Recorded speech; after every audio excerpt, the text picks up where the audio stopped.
And action. Hmm.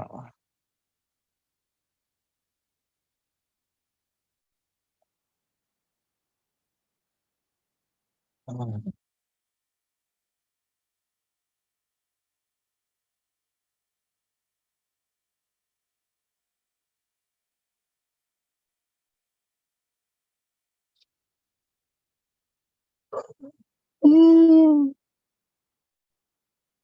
Mm. September 30th. Wow.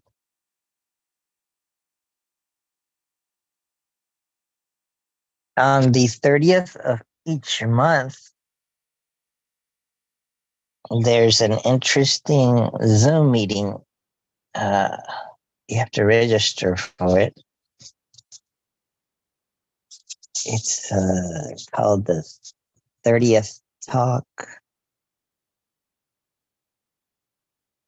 uh, where um, Kelvin Chin talks and answers questions about um,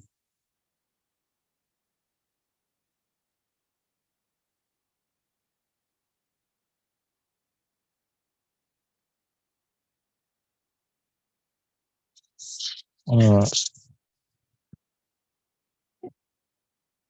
related to a November 30th talk that happened some years ago.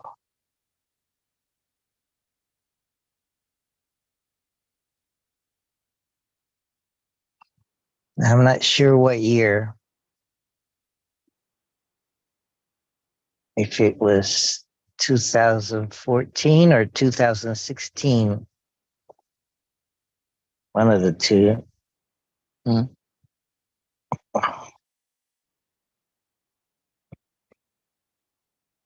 But they have a web page.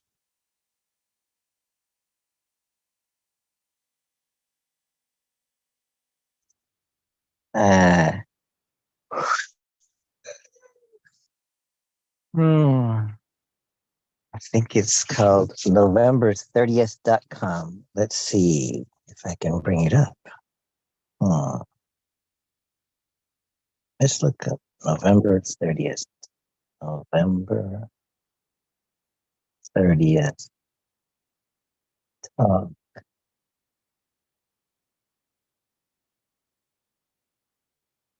30 November, pervasive Kellen Chin monthly Q&A.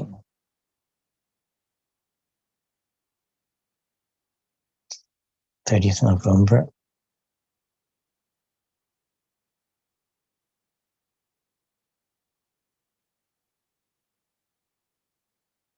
Uh,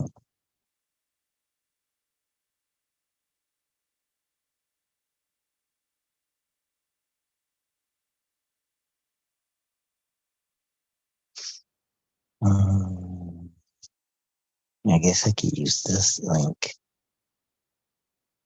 There's a web page called 30thnovember.com, but that's not it.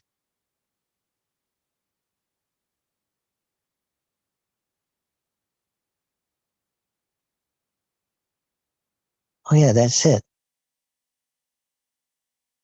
Okay.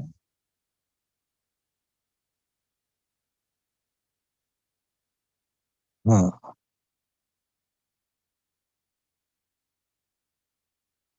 So I can share with you this link.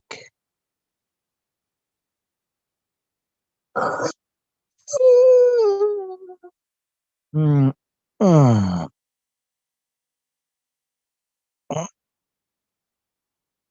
mm. So do you see this? It's 30thnovember.com. Okay, it was in 2014. On the 30th of November in 2014, there happened a talk given by,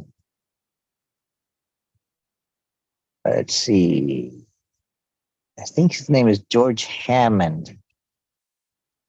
Let's see. So there's the main talk or presentation. And the table of contents of that presentation include all these things. No value in believing, Mary's unexpected death, the experience, first part.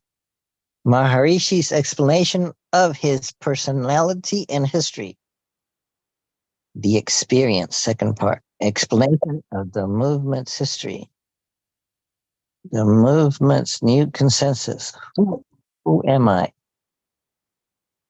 Maharishi's message to the TM movement, Shankara's message, Gurudev's message, Jesus' message, Jehovah's message to the Jews, Allah's message, the movement's message to the Mormons, the future, life is an eternal democracy, the importance of being important, transcending cruelty, conclusion.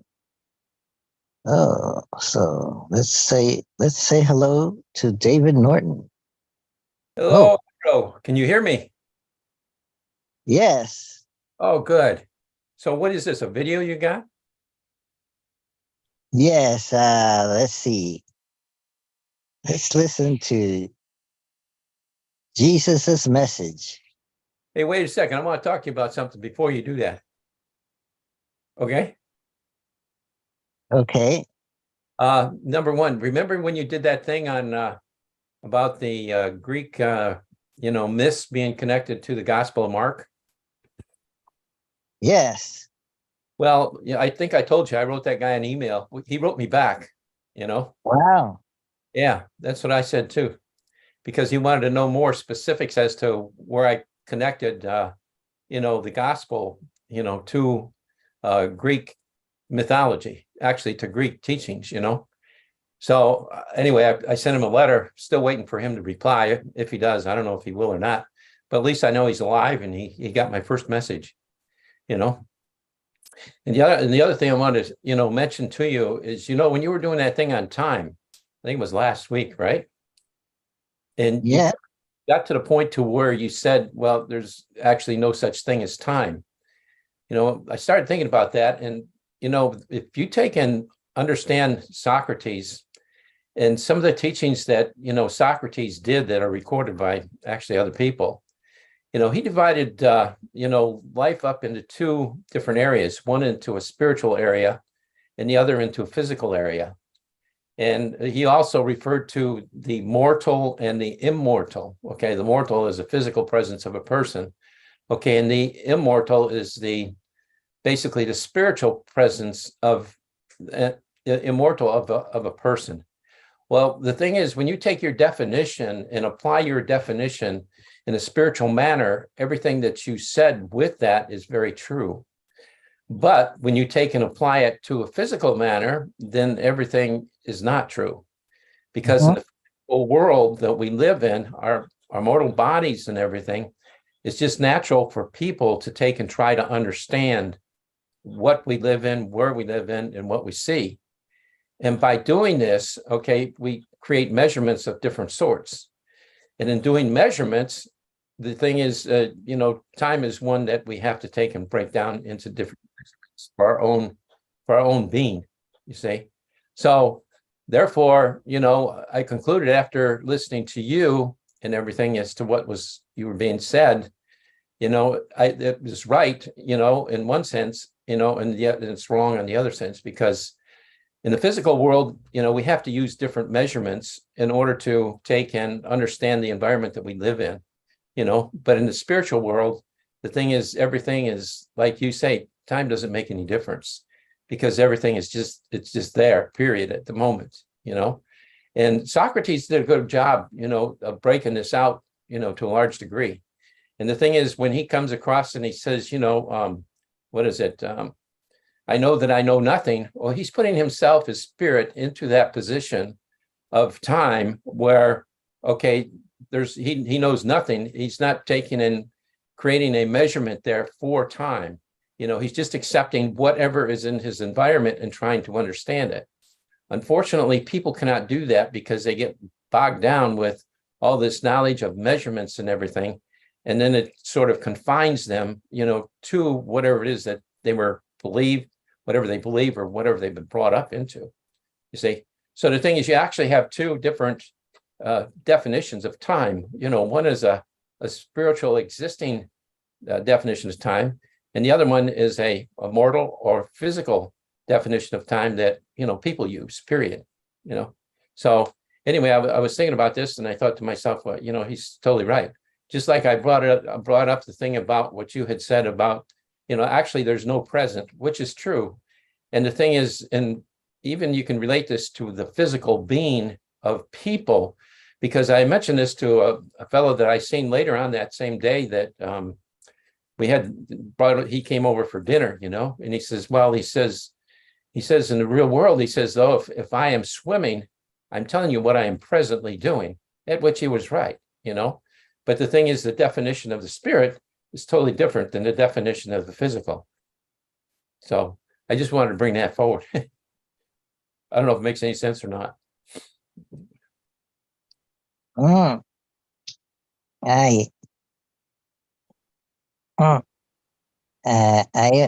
understand some things, maybe like the immortal perspective would be that there is no time as in past, present, and future, but in the mortal perspective, there is, because you have to be able to measure it like in seconds, minutes, hours, days, etc. Right. Mhm. And the thing is whether, it determines basically in our environment what we end up determining to be true or false, So like, once again, you get back to the flat earthers, can they take and put a measurement on their beliefs to take and have that be accurate, as opposed to the people that believe the earth is a sphere through their measurements of time, I mean, you got this constant thing going back and forth. And the thing is, it's not only that, but in just about everything that we do, if we believe the wrong thing, then what we're doing is we're believing something that is really not true. But the thing is, if it's something that really does exist, okay, and we can correlate it to that, okay, then it is something that is really true. And what happens in our lives is we all get caught up into different things that we believe is true, but is really not true, For example, one thing that I just learned here 2 days ago, I didn't know this, and it was pointed out to me in a video or something that I was watching about Paul in the Bible, in that he never ever went to Alexandria. There's no record of Paul going to Alexandria at all in any of his Gospels. But yet Alexandria was a center for Christianity and Jewish Christianity in the Middle East. It was a very powerful one. And what happened to Alexandria is the Romans ended up, I believe, burning it down. They'd like to take and sidestep and say, somebody else did it. It's sort of like the thing in Maui, But the thing is, the people in power have that ability to take and create their own history. And that there is what I feel has happened, with Christianity, because there's no doubt that the Christianity that we live in today, whether it's a Protestant church or a Catholic church, it all boils down and goes back to, Constantine in 340 when I don't know, they had a special name for these people, come up with what we know as today as the Bible. So the thing is, a lot of things are left out in order to formulate what people want other people to believe. Doesn't mean necessarily that's true, but the thing is, that's a way of controlling the lives of people, period. And that happens, and that's happening right now. You can see it on a daily basis. Just like this thing in Maui. If you really look at it, you go back to when was it, 2009, and 60 Minutes did a whole episode on these DOOs, these things that are able to take and light fires and destroy and incinerate things from basically from outer space or from a distance off. Okay, and the thing is, that's looks like it's precisely what happened in Maui, because there were still trees standing, and like cars were totally incinerated, period. And the houses the same way too, because normally in a normal fire it doesn't happen like that. So people with what do you call it, with technologies and stuff like that, they can alter history by controlling the narrative. And that's what's happening now. That's what's happened not only now, but it's happened for the past 2,000 years too. So if you can break away from that and take and see and separate the spirit from the physical, like what's his name did, like Socrates did, the whole thing makes a whole lot more sense. But there's also a spiritual to the physical too. But the physical is always either right or wrong. There's nothing other than that. But the thing is, the true spiritual of nature is just there. It exists. There's nothing you can do about it. And what we do in the physical is give it a name. You see, I don't know if this makes any sense to you at all, but all this came to mind from your little thing that you did on time here a week or so ago.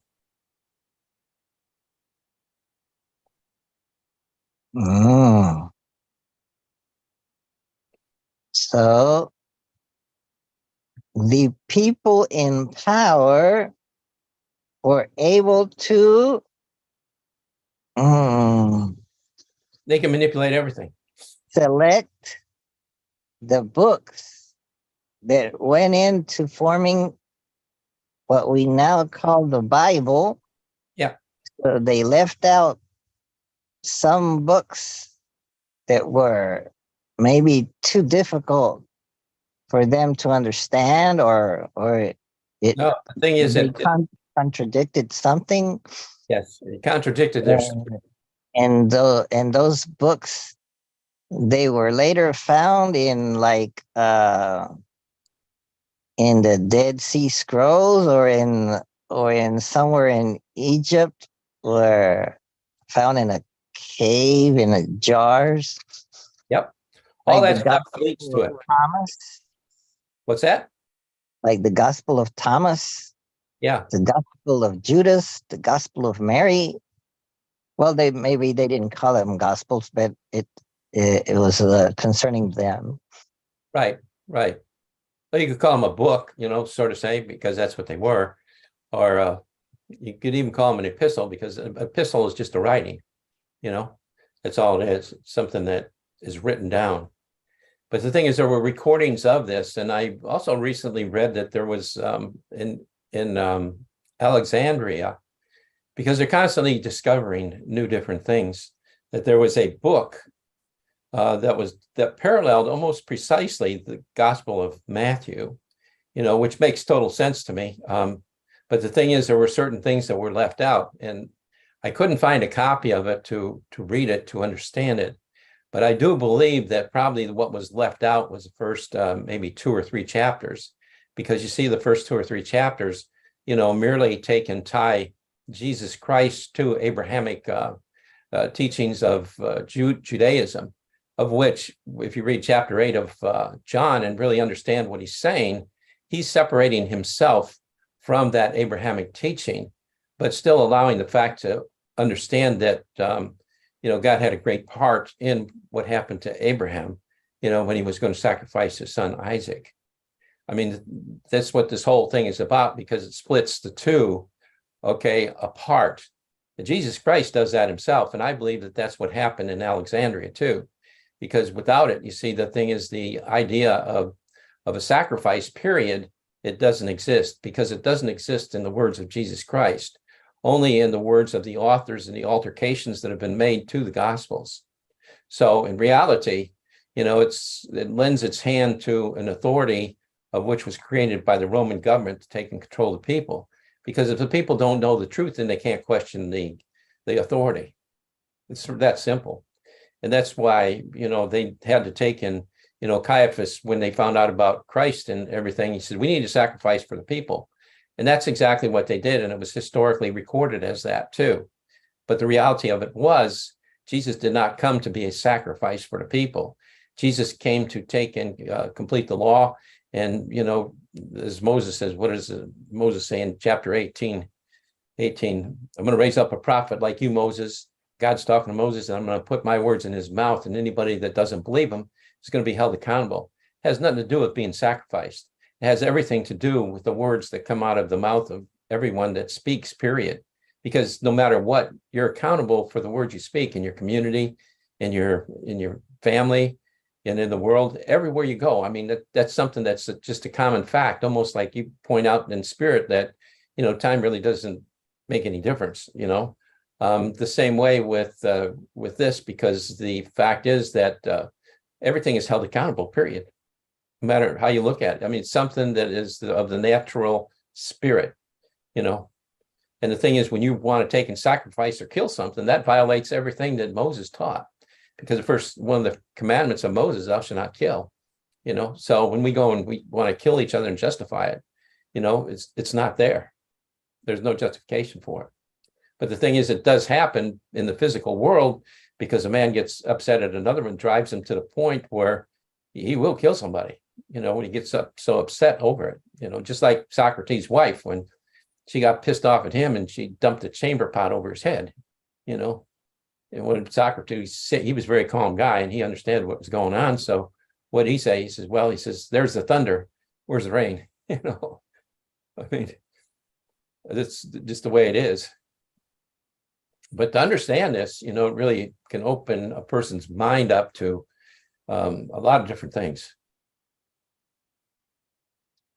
To understand the purpose of Jesus coming here was not to die for our sins, but to kind of reaffirm what Moses and other greats of Judaism wanted, kind of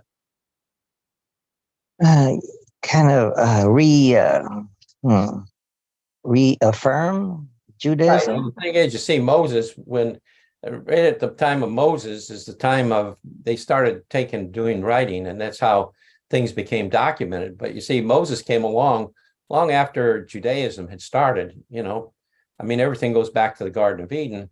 But the thing is, you see, all the information about Abraham, I mean, there's a lot in there, and a lot of the laws are all related to Abrahamic teachings, period.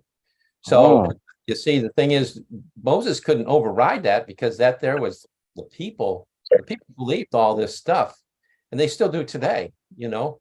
And the thing is, if you look at a lot of Jews and even a lot of Christians, you know, they'll tell you that the Jews are the chosen ones. Well, where does that come from?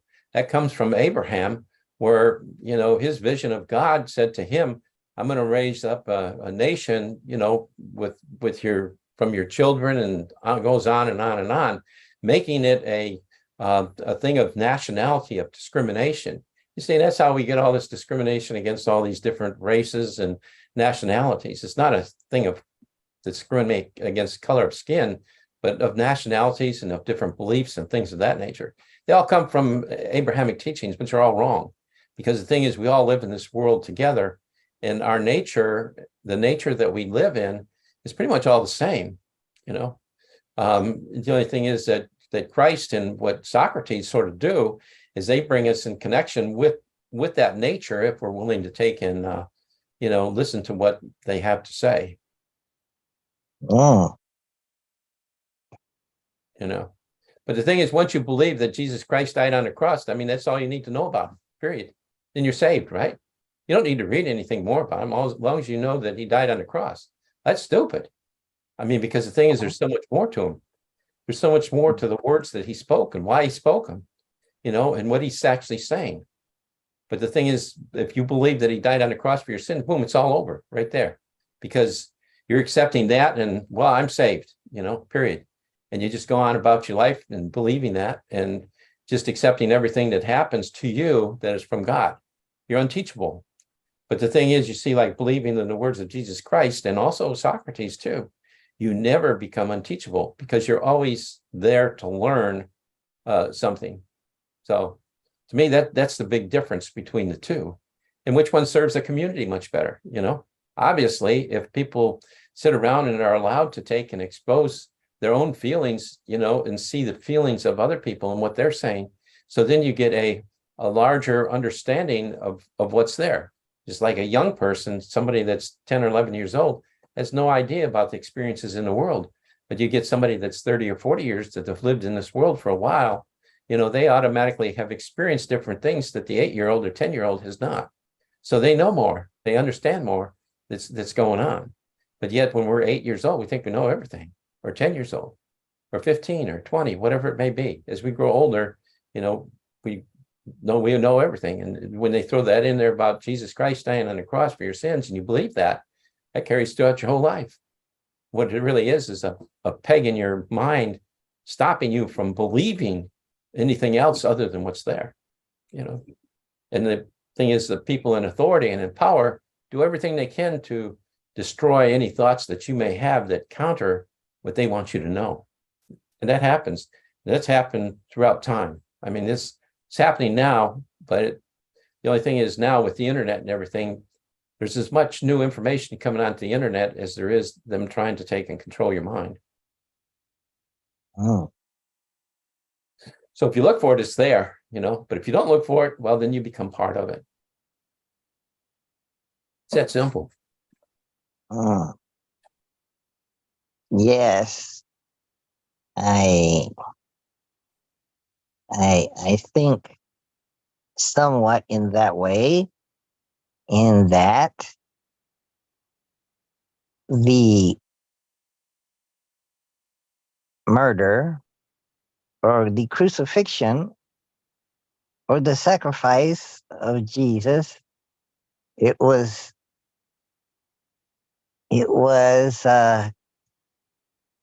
something that went wrong. It wasn't planned that way. Like, Jesus didn't intentionally come here I'm going to come here and do some preaching and then suddenly get interrupted because they sentence me to death and that's the end of that. No, I think Jesus wanted to continue preaching for a very long time. Oh, that's not true. And I'll tell you why it's not true. Because of the fact that, you see, the thing is, Jesus had control of everything. And he knew that the words that he spoke would be not accepted by certain people of the Jewish faith, totally accepted by some. The people that grew up understanding Moses and the laws of Moses, would accept him, because the thing is, he's prophesied through Moses. But the ones that were of the Abrahamic law, they would not accept him. So the thing is, he knew that because of that they would take and kill him, period. Because he even says that if you really follow my words and everything, you will be a target. All these people right now all over, like from Trump and all these people trying to speak truth out, they're targets.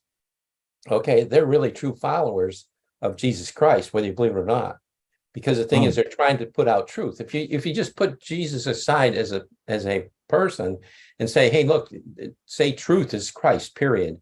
All truth. The thing is, wherever that's being exposed, what happens is a person, gets to the point to where they get so angry that they want to kill you. That's that simple, because they don't want to be wrong. I mean, that's part of our pride, part of the way that we live. And the thing is, Jesus Christ, and both him and Socrates had a choice to live. But the thing is, they chose not to, because they chose to challenge the spirits of the evilness that was in this world. And like Jesus, what did he do? He, when they were having the Last Supper, whatever, he gave the sop to who was the guy that turned him into the Pharisees. Anyway, so he went out and he did it. No. Yeah. Judas? No. Yeah, Judas Iscariot, right. So he basically, Jesus told him what to do, and he followed what Jesus said. I mean, he didn't betray Jesus at all. He did what he told him to do, because he went out and he turned Jesus over to the people. I mean, this was all done intentionally. So technically, you see, Jesus committed suicide himself, because even when he was being questioned by Pilate, if he'd have gone along and said that, hey, the Jews, what you believe is right, they wouldn't have put him to death. And the same is true with Socrates. If Socrates would have gone along with what happened in his court system, they give him all kinds of outs to go, but he wouldn't do it because he said the truth. Okay, so when they don't, okay, you're going to die, And Socrates, what do you say? Well, I'll do it myself, And basically, Jesus Christ did the same thing. There's no difference, The only thing is, the death of Jesus Christ was very, very gruesome to demonstrate, okay, the level of hatred that man has towards one another. I mean, that's what that was all about.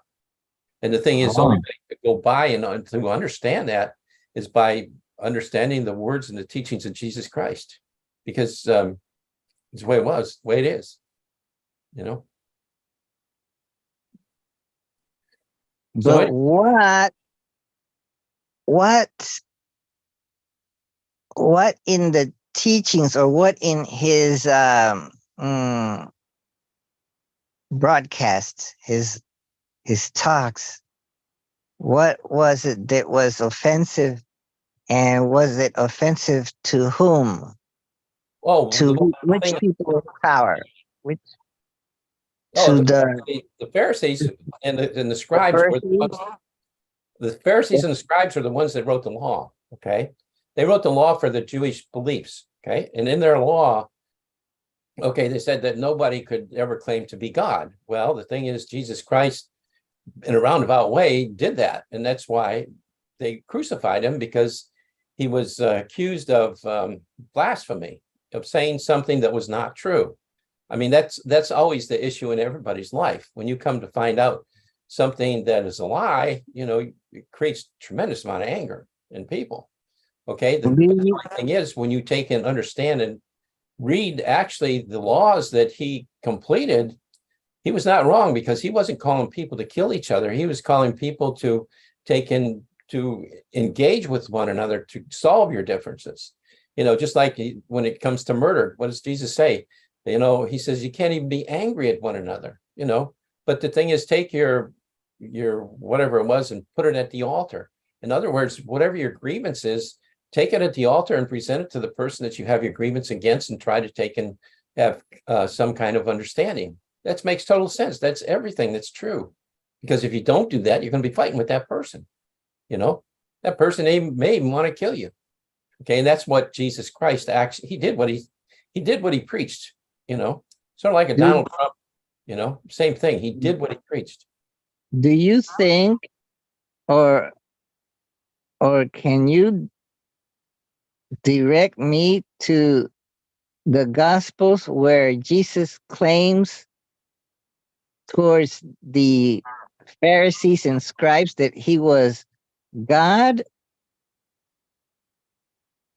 Okay, they got to understand everything in the Gospels, if you're going to relate it to Jesus Christ, is tied to Deuteronomy chapter 18, where God is speaking to Moses. And you see, the thing is, you got to remember too, that Jesus Christ in John chapter 4, when he's talking to the lady at Jacob's well, he says God is a spirit. God is not a person. God is nothing else. And the thing is, in Moses, what does he say? He said the Spirit of God was talking to him. Okay, the Spirit. And he told him that he was going to take and raise up a prophet like you, Moses. I'm going to put my words in his mouth. And anybody that doesn't believe them, okay, is going to be held accountable. He didn't say he was going to kill him. Okay, God didn't say he was going to kill him. He said they're going to be held accountable, because what he's going to do is, if you believe a lie, he's going to help you believe that lie, period. It's going to be part of your life. I mean, that there is the actual judgment in itself. It says that in John 16 too.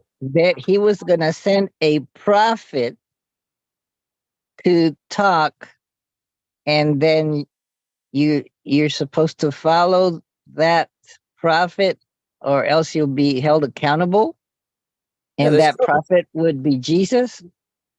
Well, Jesus Christ turned around and claimed that he was that prophet, because the thing is, even where he says to the lady at the well, Oh, so he didn't claim that he was God. He claimed that he was that prophet.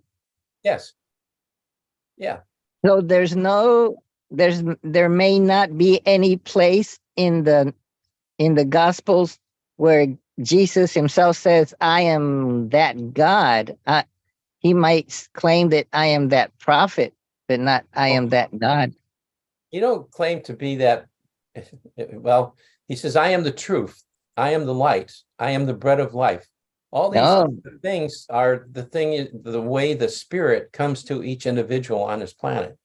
Okay, through many different, ways. I mean, there's no specific way that this spirit of truth comes to you. When you come and realize, even if you're trying to learn something new, like in so technology.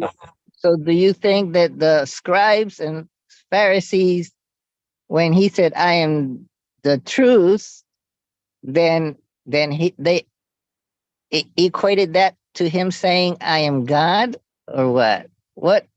What was it that caused him to be sentenced or to be dangerous to the Well, scribes and Pharisees? okay. The thing is, they believe that he was claiming physically to be God. Okay, no man can ever be this. But you see, they did not read, or they did not understand, okay, the gospel in itself. Like I say, Jesus clearly says that God is a spirit. Well, if God is a spirit, Christ is a spirit. Okay, they both are. Period. And the only thing that that's happening here is that Jesus Christ is claiming to have understanding of the Spirit of God, of which is open for anybody, you So he was or he anybody. I mean, was truth is truth, period. so was he actually sentenced to death by the scribes and Pharisees for claiming to know the truth, or to be God, or what? No, he was sentenced to death by Pilate. But the thing is, Pilate didn't. He was sentenced to death by Pilate, Yeah, his. but they want they maybe interpreted that he was sentenced to death by the scribes and Pharisees to blame it on the Jews, and then and Pilate washes his hands, so Pilate is free from his one from being the one who actually murdered Jesus. So it wasn't the Jews that murdered Jesus, but it was Pilate. But No, no, no. that wouldn't have gone well to the people in Constantine, or wherever, or in Rome, who wanted to become Christians.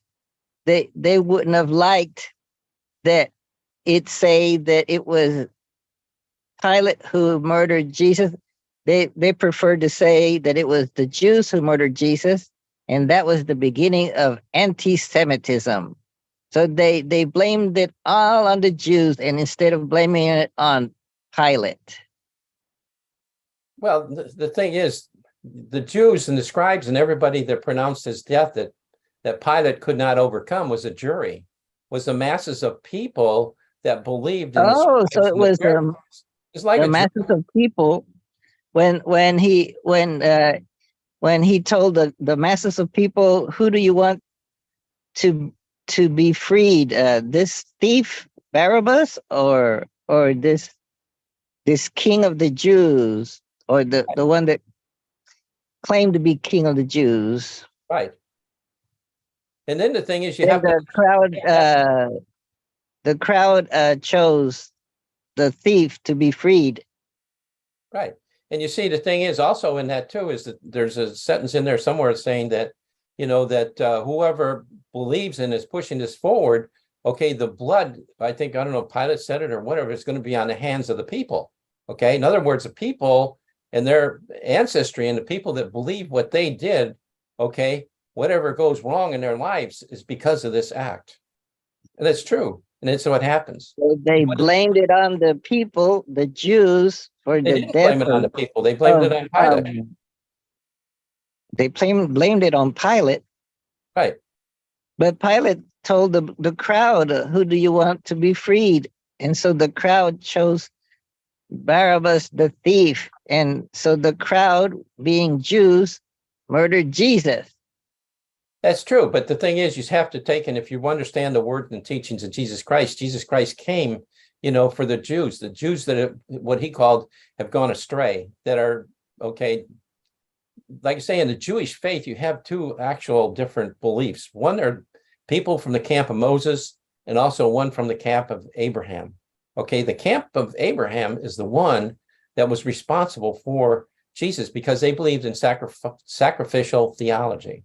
Okay, even though it's written in Moses, okay, Moses sort of bypassed it when you read the 10 commandments that he had, because he says, thou shalt not kill. It's just the opposite of what the Abrahamic teaches. So there's so many things that are just opposite. And Jesus Christ even come across and he told him, he says, well, he says the idea of circumcision is, well, that's another thing why they wanted him dead, because he was violating their law on circumcision. And he told them that circumcision is actually from you people, from your elders, from the people, not from God, which is true. So Jesus was against circumcision. Yes, absolutely. Yep.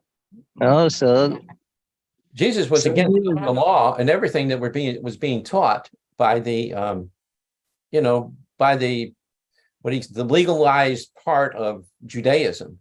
He wasn't against all Jews at all. That's not fair to say. But the thing is, he was against the Abrahamic type of teachings. And if you really understand the background of the teachings of Jesus, what he's saying, and then you read chapter 8 of John, he's totally coming down on the Jews that believe in Abraham, period. But the thing is, they sort of twerk it and tweak it around like they do with the media to make it seem like, he was supporting it. So which Judaism was Jesus expounding on? The Judaism of Abraham or the Judaism of Moses? Oh, it was Moses, clearly, because the thing is, he makes a statement in John. He says, hey, if you don't believe Moses, you can't believe me, period. So he's against sacrifice. Oh, yeah, absolutely. I've got some items to bring up. Yet he after he got murdered, they the group here. they say that he was the sacrifice. That's right. That's what Caiaphas wanted. He was a scribe and a Pharisee. Caiaphas, they got what the scribe and the Pharisees wanted. And they wanted him sacrificed. May I share a few items? Yes. Yes.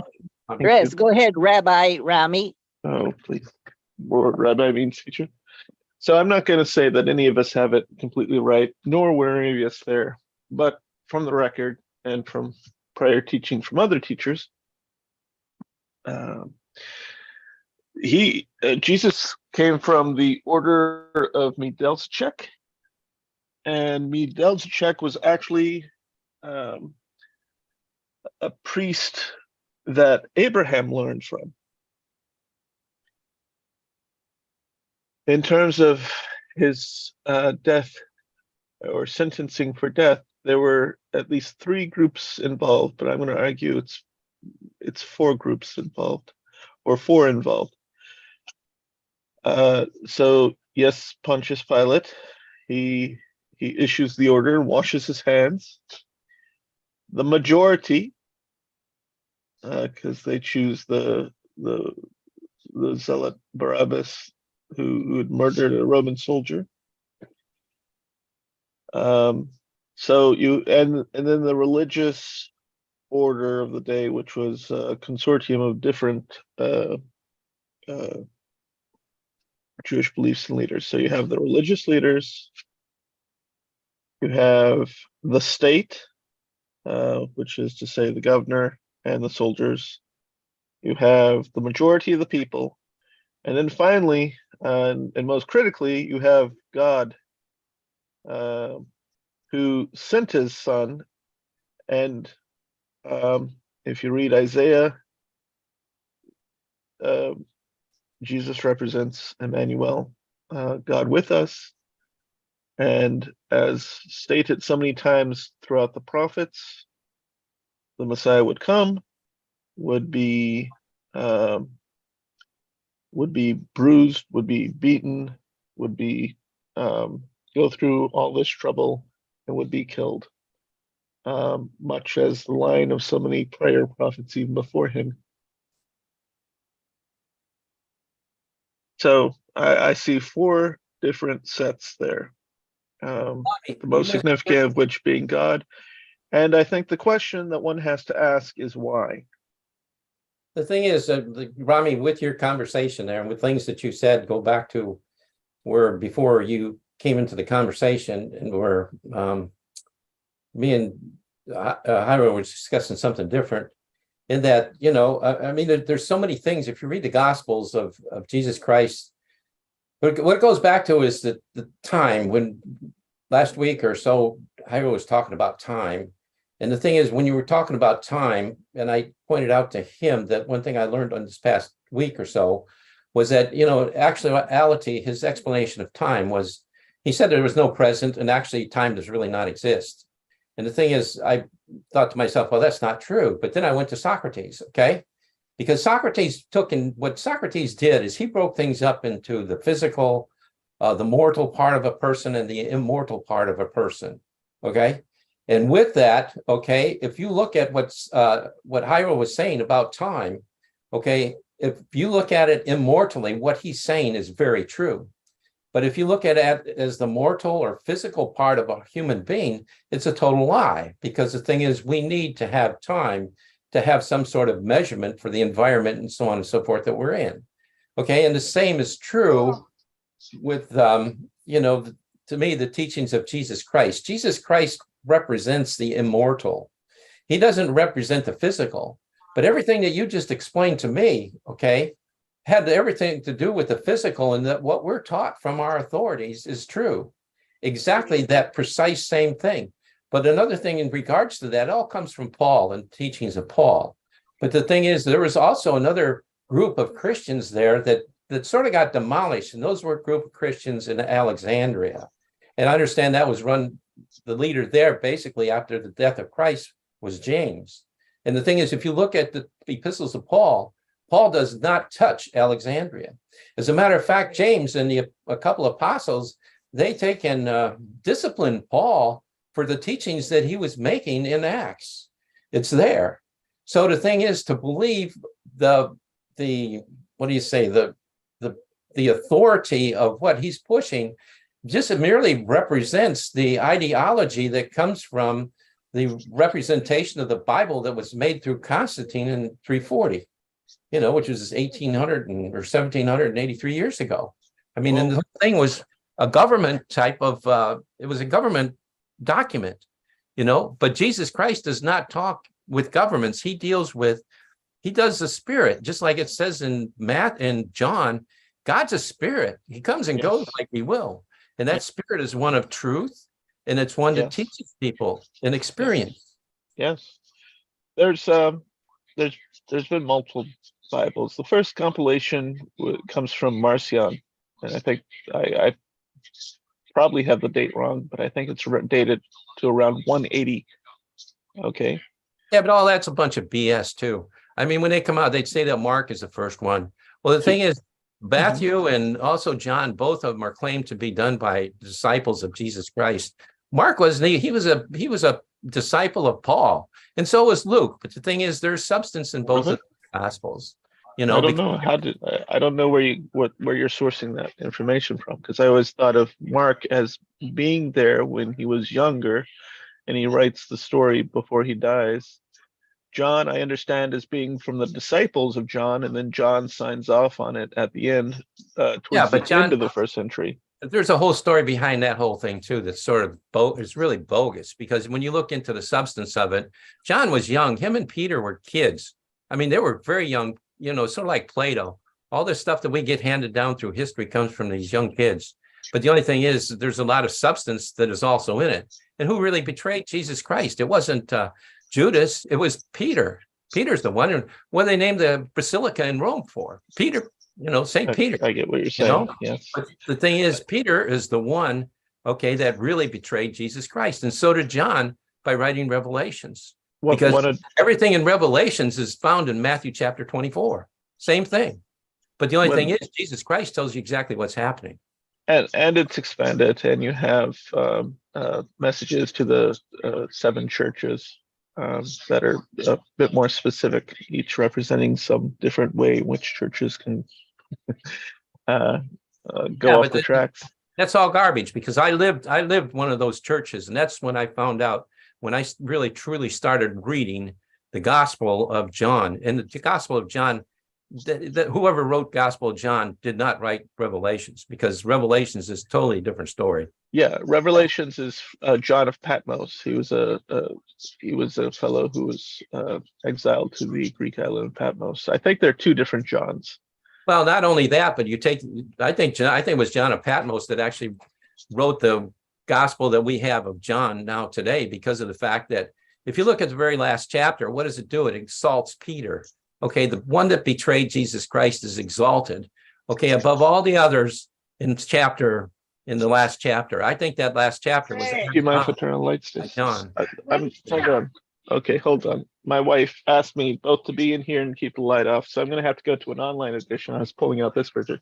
One other point about Bibles, though. Today, there are different Bibles. I mean, generally speaking, the Protestant Bible has 66 books in it, and by Bible, I should say canons. I've got a Jerusalem Bible here, which is something that came after the Douay-Rheims, and this is a Catholic Bible, so it includes Book of Wisdom and a number of other additional texts, but at least 67. And then the Eastern Orthodox, they completely ignore Revelation; they don't include it. So 65 in their edition, and it comes out of the Diet of Worms, as I understand it, around 1500 or so. Well, the first translation was done by John Wycliffe, period. I don't know if you ever read the Wycliffe Bible, but if you want to understand. I've even been to the Wycliffe campus down in southeast Orlando, went to high school with the people who came and founded that campus when they came from California. They didn't come from California, they came from Texas. There was a mixture of people, but yeah. Yeah, well, the thing is, let me tell you, my son-in-law, he was the son of the guy that was in charge of Wycliffe Bible translators down there. Me and him are very, very close friends, very close friends. Yes. And we discuss all this stuff all the time, but I mean, I know all about Wycliffe. And the thing is, I even asked him the other day, I says, "Hey, Steve," I says, "you ever read the first translation of John Wycliffe?" He said, "No." He said he didn't think he could, because the thing is, the English was so different then. And you really have to connect what's being said and to relate it to our English language today. But I mean, their purpose and what Wycliffe does, I think, is a wonderful, wonderful thing, because they make the Bible available to everybody. Yes. In fact, his wife was here last night, and she was saying that they have a goal by 2025 to have at least some part of the Bible written in just about every language that's in the world by 2025. Yes, you can go to unfoldingword.org, I think, to look and be a part of that process. Yeah. But anyway, I got to hit the road here, because about 8 o'clock or so, and time for me to leave. So I'm going to leave you all be. I hope I didn't, To everything. What? There is a purpose under heaven, a time to be born, a time to die, Absolutely. a time for you to leave our meeting. Thank you for gracing us. Oh, well, you make me think, Jairo. That's one thing I just love about you, because you come up with different things that cause me to start thinking about different things, just like your time thing. And I'm trying to correlate this to the things that I'm aware of, But anyway, I'll let you know if that guy contacts me anymore out there from California. You're making me think too. Thank you for sharing. Okay, we'll see you all next time, maybe. Okay. It will continue, and you can watch it on the Wake Up and Think Clearly channel on YouTube, and you'll be able to see how the conversation went after this. I know. Okay, I'll do that. Okay. So we'll All check right. later. Goodbye. Have a good day, folks. Bye. Good morning, Joel.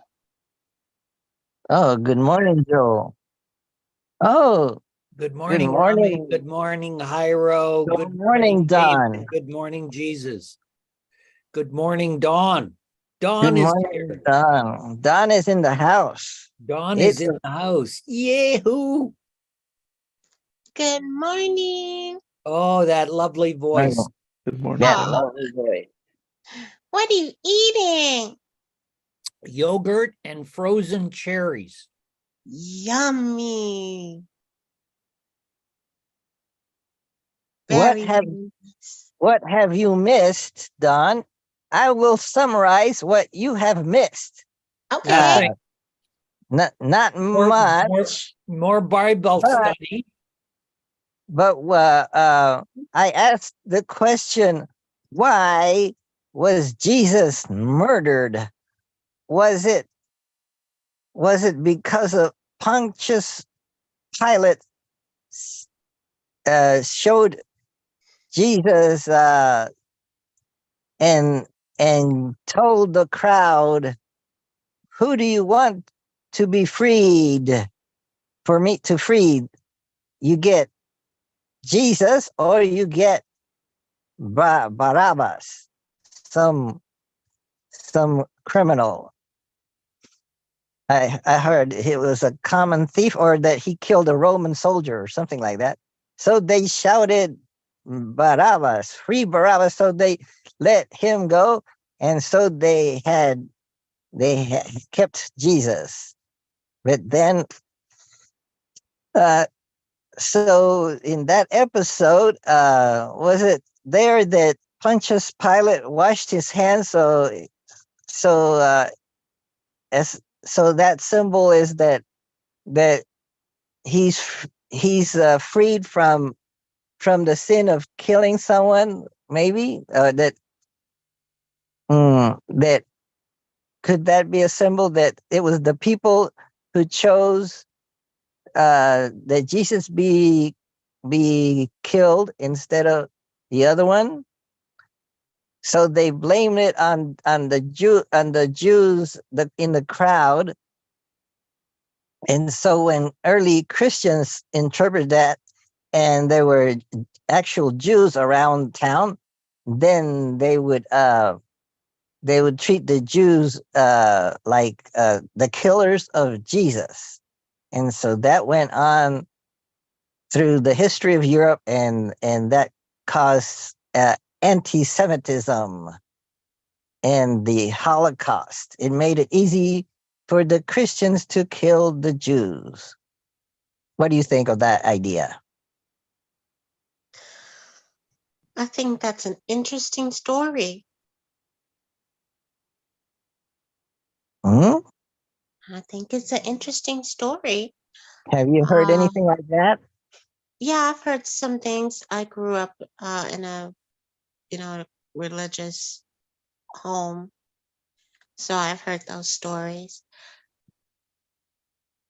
But it doesn't move me at this point in my life because I believe it's the story. Yes.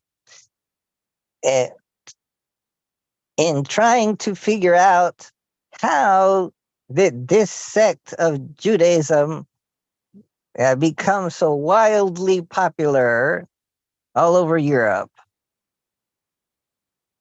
I guess guys like Paul made it popular, but and how did Jesus become God? And did he actually claim to be God?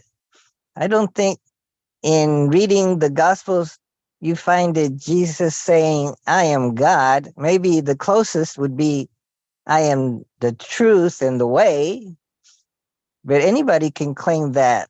Uh, like the Buddha or Lao Tse could have said that I am the way, as in I have attained enlightenment, and so I know the way.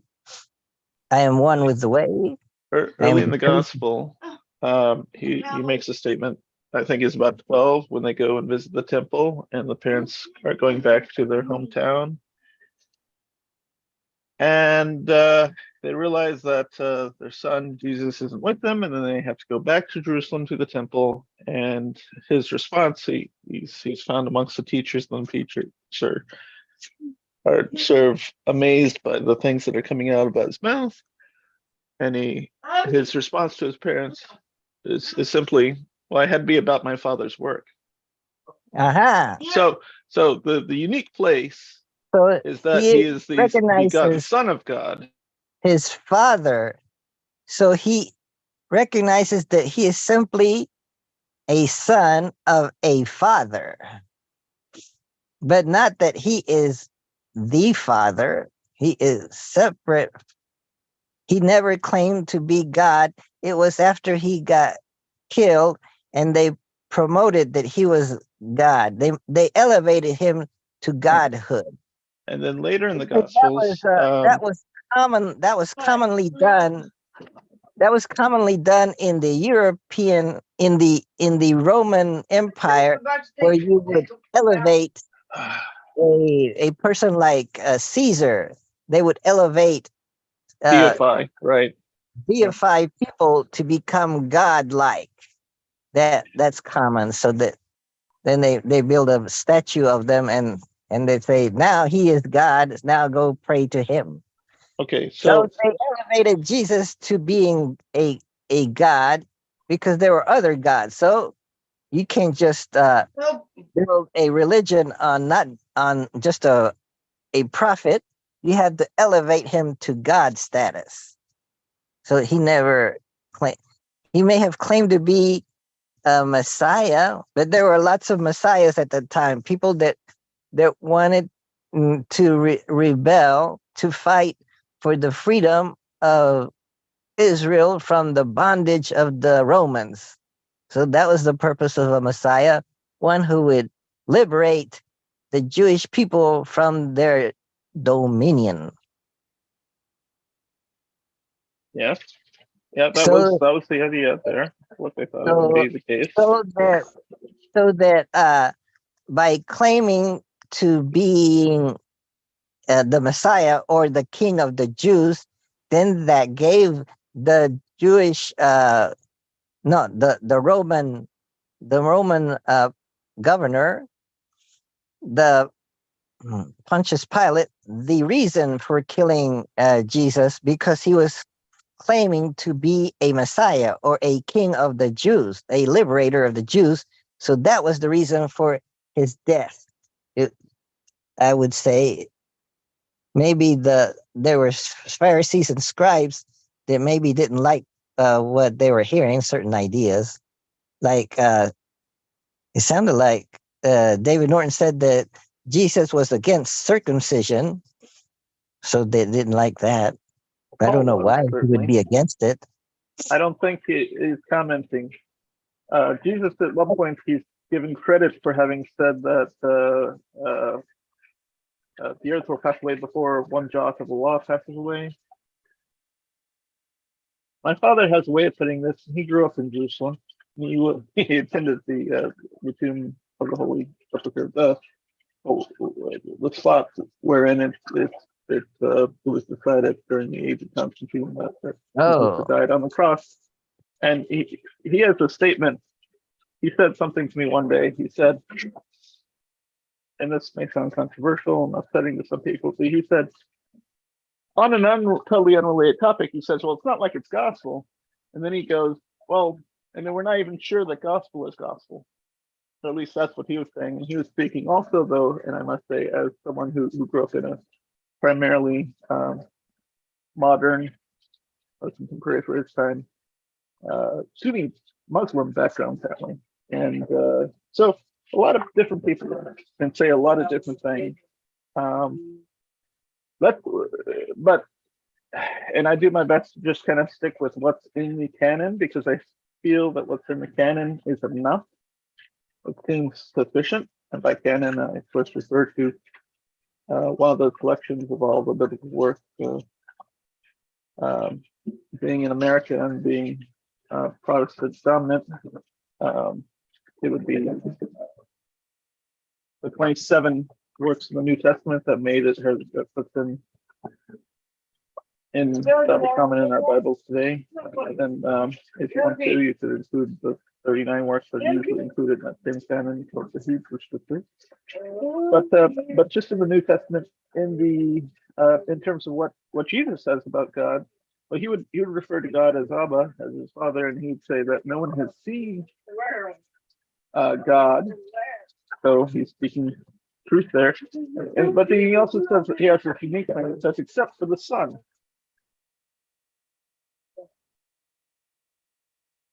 The reason why the Jesus of Nazareth movement got so big and grew to the extent that it did is that he wasn't a person who led through violence, but he allowed violence to occur to him in his body.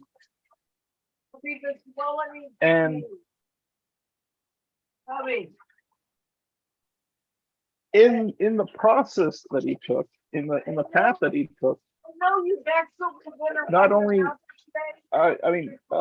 Christianity overtook the entire Roman Empire. So even though the empire killed him, and with the assistance of the religion, he ended up becoming the basis for the foundation for a whole nother way of living. And Napoleon had this statement. Where is the Chihuahua? He's up. Okay then. All right. Thank you for making that clear for every one of them. Seems like the Chihuahua is peacefully sleeping in the bed. Oh, okay. Well, he was perfectly fine then, but I'll let him out. The Chihuahua. Okay. Yeah, Napoleon said that I conquer with armies, but Jesus conquered with love. Rami, you said something about 27 versions of something. There are 27 works in the New Testament. No. Yeah, 27 works in the New Testament. 27. Now, what is a work? Right. Well, it's you can consider them essentially as letters. The Gospels get a special designation because they document Jesus's life on earth. I'm gonna be really nice. As does the first chapter of Acts, which is the 5th book of the New Testament, and then it's all the followers after. If I understand correctly, the first work though was actually a letter by Paul to the believers in Galatia. You wanna give me a Okay. Now, There are 27. Works of the New Testament. So that if somebody has one marble for each work of the New Testament, they can play a full game of Vinci. Well, 27 marbles? Yeah, you need, except unless you're Eastern Orthodox, in which case the 27th work, Revelations of John on the island of Patmos, Revelations is not included in the Eastern canon. so that means they got 26. Right. Well, that's cool. So I didn't know that Vinci was biblically related till just now. Why is Did- that? How that so? how Because many it's 10 marbles more you need? slots. No, because one more minute, hubby.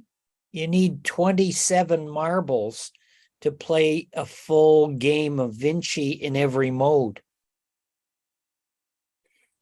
You need 27 marbles Yeah. for even if there's 2 players, you have to use 27 marbles. 7, you only use 17 at a play, but you need 27 in order to be able to play either a 2, 3, 4, or 5 player game. How many marbles do you need for a 2-player game? 17. 17? That's an odd number. If there's 2 players, It's not only an odd number, it's a prime number. but how many marbles does one player need? Well, If there's it's very hard to play it as a 1-player game. but how many will he need in a 2-player game? 17. So 17 each?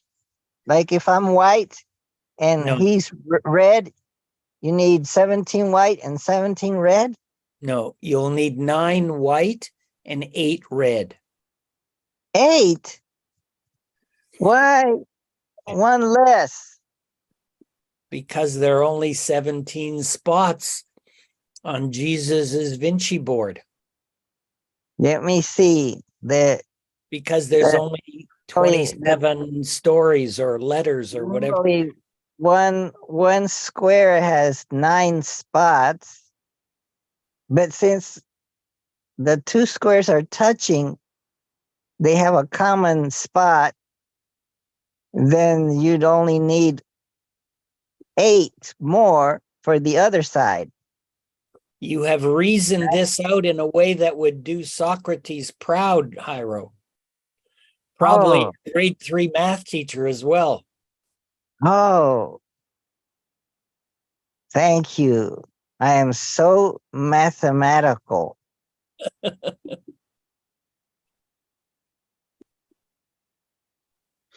Interesting. Yeah. Mm. So how are you, Don? We haven't seen you for a while. What have you been up to? How's life? Blah, blah, blah. I've been good. It's been a little hectic. I just finished my the end of the final corporate tax deadline. Oh, okay. So that was September 15th. So I'm cleaning up from that for the year, which has left a nice open space on my desk. Oh, good. And then my final tax deadline is October 15th for the personal return. So that's going to close the book on that. So it feels really good. And I've been busy. I've been getting more clients. I've been, avoiding growing my business because it's been so difficult getting employees, good employees. It seems, at least nationwide, if not worldwide, we're having an issue with this transition that everybody seems to be making with regards to their interest in this, working. And this has been a shift in consciousness, it seems. So I've A been more shift involved with volunteering. Yeah. in consciousness. Yeah, that's how it appears to me. What causes the shift in consciousness?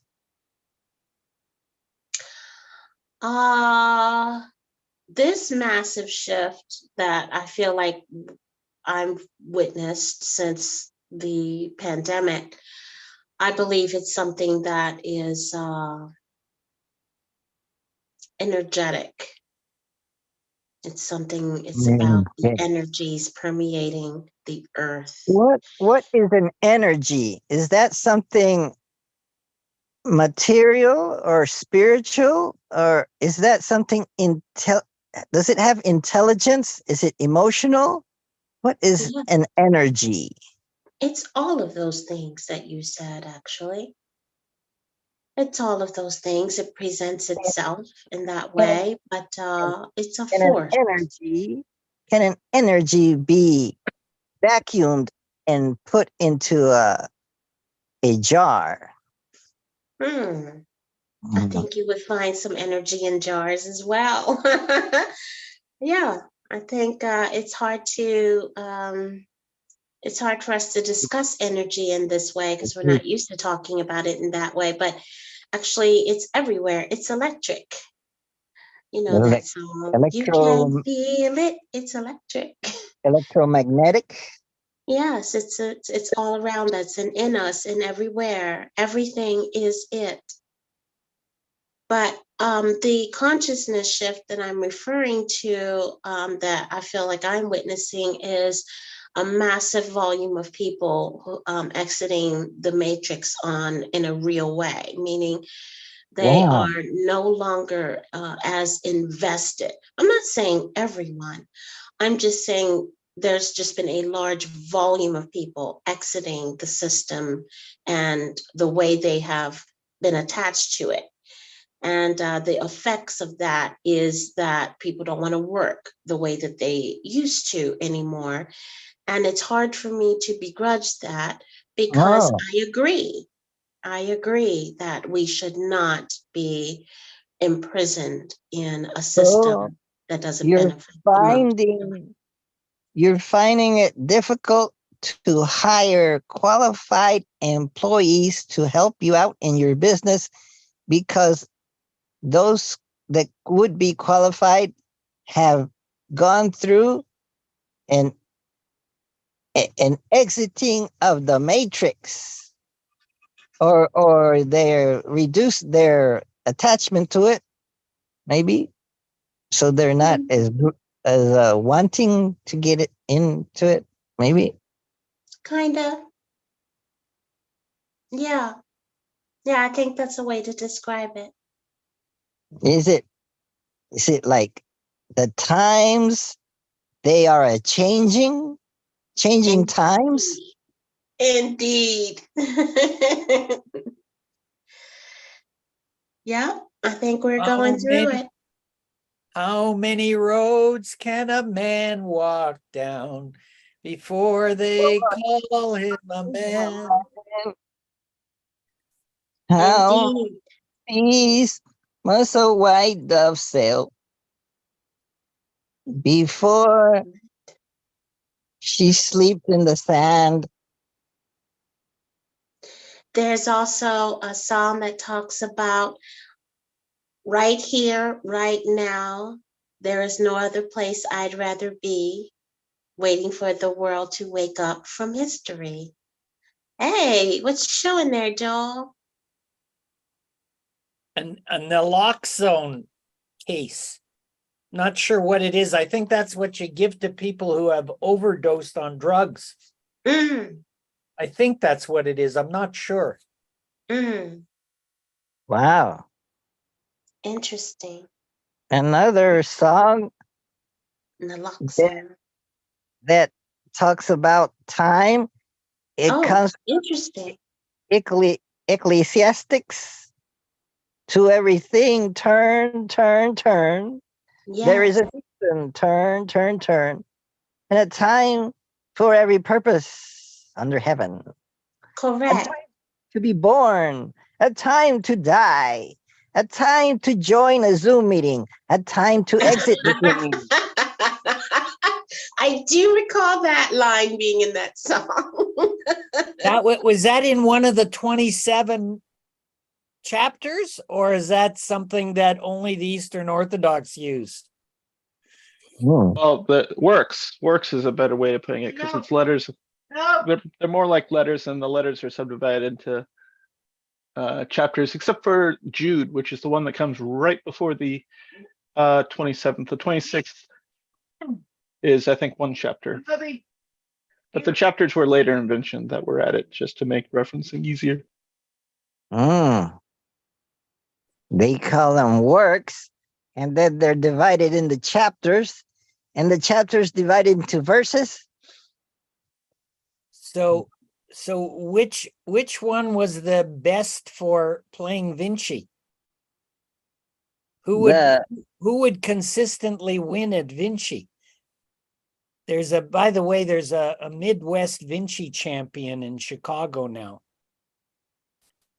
This guy was quite amazing. I thought he'd be about 50 or 60. Turns out he was 75.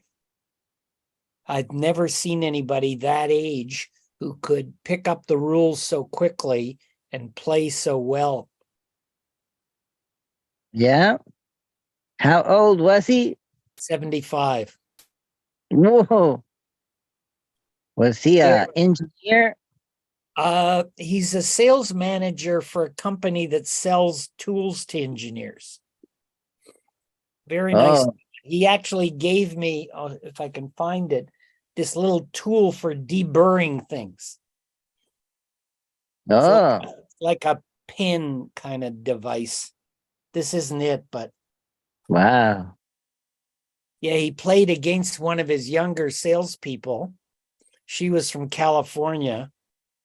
But anyway, it was interesting. He picked up the game very, very quickly. Hmm. Where is that? Where is that? Is this be it? Let's see. Oh, could it be here? Hmm. What are you looking for? Hmm. No, maybe that 28 was it. work. Symbols. Hmm. Oh.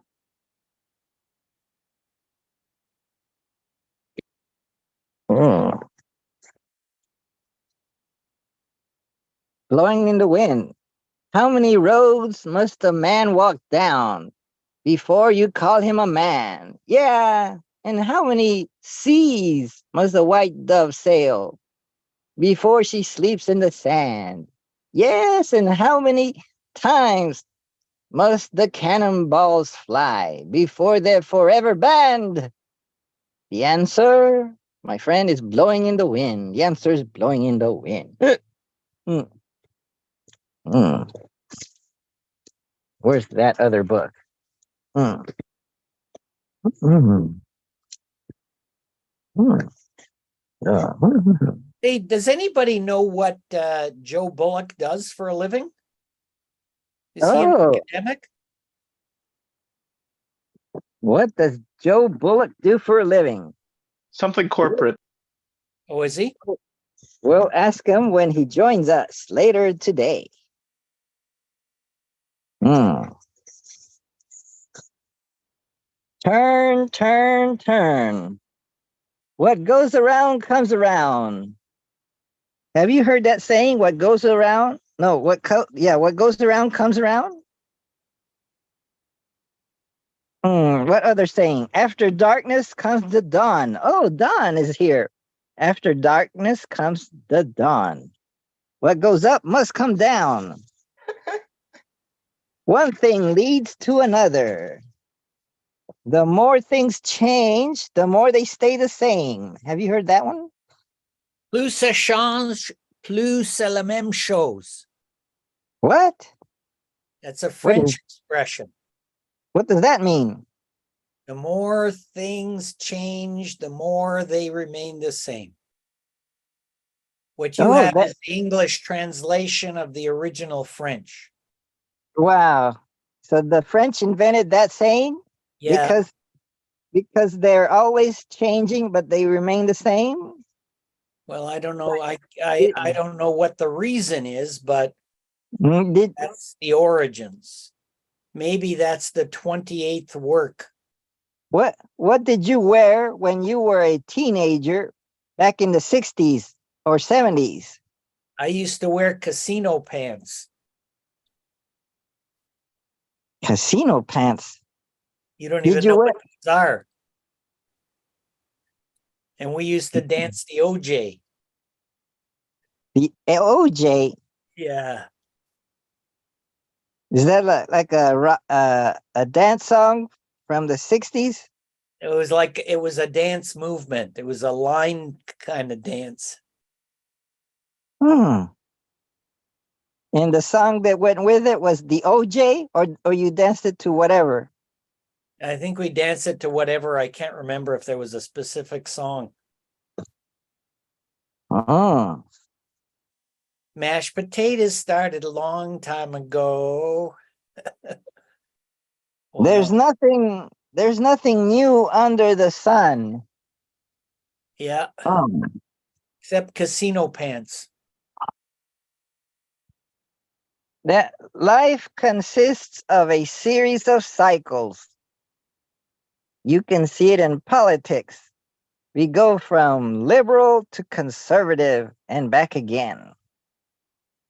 You finally throw away those embarrassing bell-bottom jeans from high school days, and then later, bell-bottoms are back as the hottest new fashion trend.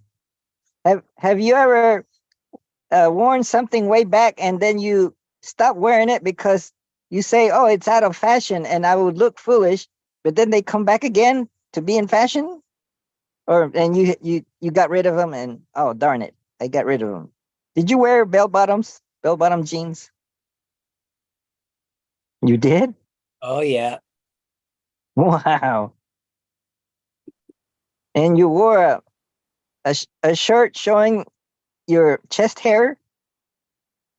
I never had much chest hair. Still Hmm. don't, for that matter. And innocence gives way to experience, or as we get older, we increasingly experience deja vu. When our boss says, "I really can't say whether anyone in our department will be laid off or not," we know what's coming. When our daughter mentions how much she likes the neighbor boy's full body tattoos, we know what's coming. When we tell ourselves, "Okay, this time I'm sticking to my diet no matter what," well, you know what's coming. Mm. So over time, we become aware of life's patterns. In the tiny details of day-to-day existence, we see the seeds of what's coming next. We understand how one event gives rise to another. Mm, the cycles. Hmm.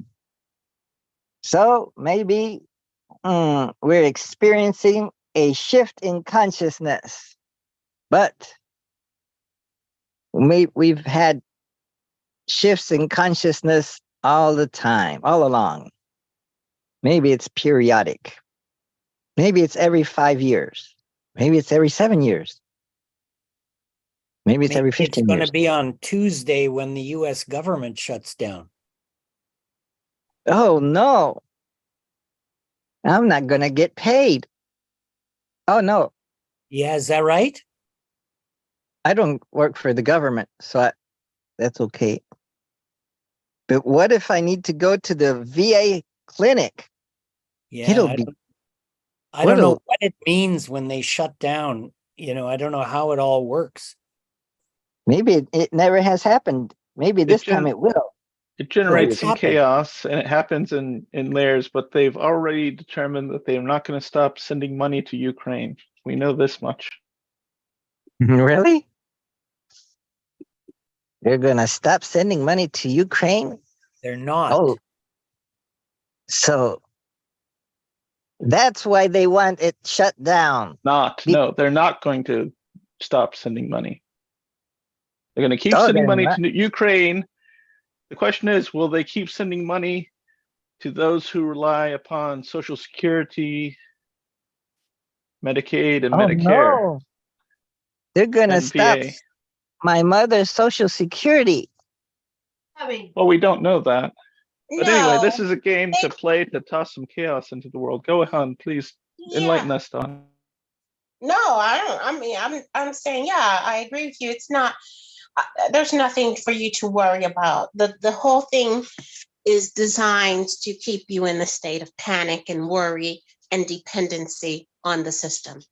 Oh, But in reality, they're not going to stop those things because it would be the death of them, the they, that keeps us in this perpetual state of fear and worry. But yes, they need to give you that illusion of, hey, you're going to lose something so that you can, want it more and participate more, is my view. and And I heard that if it happens, then the paychecks will stop going for a week, but maybe the following week it'll be l- paid back, or whatever, or in the following month, whatever. So maybe some people will be without a paycheck for a whole week or a whole month, but then at the following month they'll get it back. So people have to go to work without getting paid for a whole week or a whole month. I Well, they remember one government shutdown. My husband, I was married in Hawaii, and he was in the Air Force. And so there was a government shutdown, and we went through the whole panic and fear and worry. And, right up until the day before payday, we don't know if you're going to get paid tomorrow. Oh, it was so horrifying. And then he got paid, and and then we received, confirmation that our government shutdown was, thwarted, and see, look what we did for you. We saved you, and yay. I remember that whole thing we went through. So when the next cycle came and it was tried again, I was yawning. I'm not worried about it. I'm not going to participate in the fear and worry, is what I remember telling my husband. And so we just kept on going. I've been so disconnected from it now. I had not realized just how many cycles of the same thing that has played out since then. And it seems like it happens. It's like a tool that is used. I don't know why. Well, I mean, I know why, but I don't get the benefit of it. Oh, Well, it creates distraction. Whenever the news is all pointing to one story, my first question is, okay, what else is going on in the world right now? well, whatever is at the top of the list of stories, then you have to scroll down and read the others. Maybe the others are more important to know. Hmm. I personally don't follow mass news or mass media anymore. So I have less of that fear and worry. But I agree that it's the old look over here so you don't see what's over there effect. Hmm. The distraction and deception.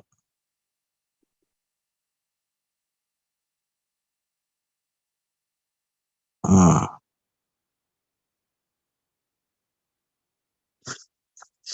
Hmm. Let's see what else it says here. Hmm. Hmm. Hmm. Hmm. Hmm. Know what's coming. Know what to do.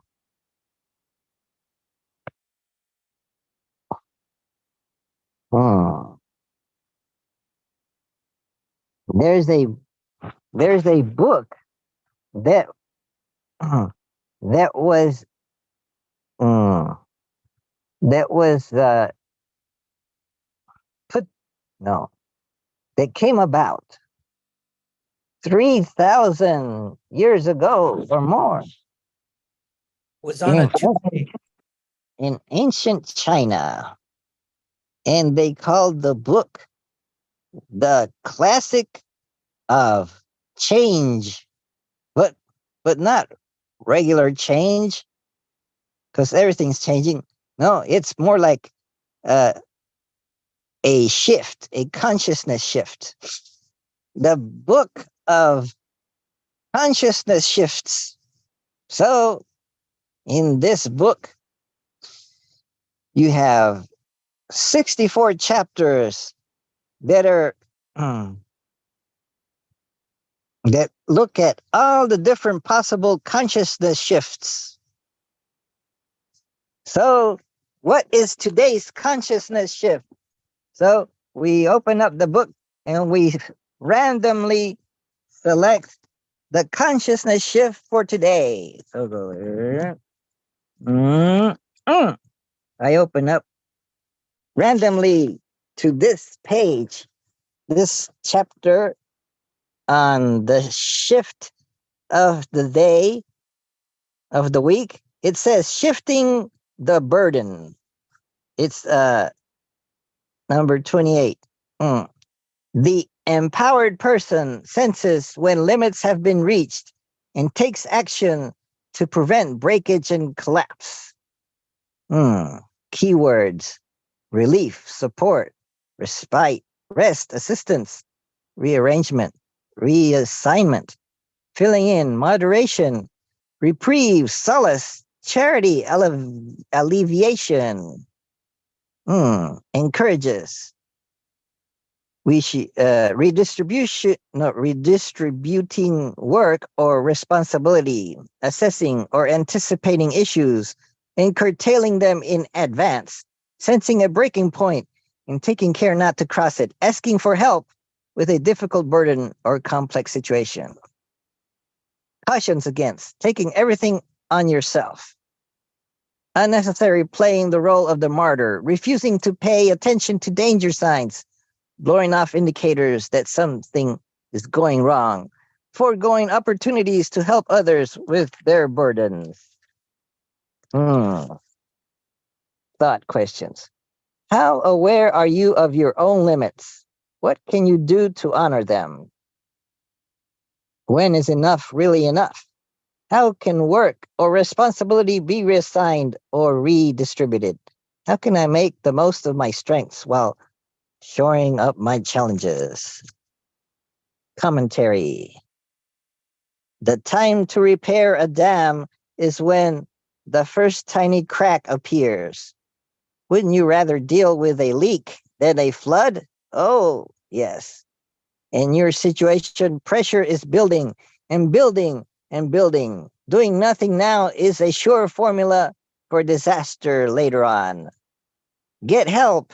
Ask someone else to bear part of the load, or encourage others to distribute their work so more people are involved in reaching the goal. Use gentle persuasion, not force, to nip the potential for trouble in the bud. Hmm. Interesting. Do you have, Don, do you have any love and relationships? Or do you have any work and projects going on? Me? Do you have Me? love and relationships issues? Or you have work and project issues? Or both?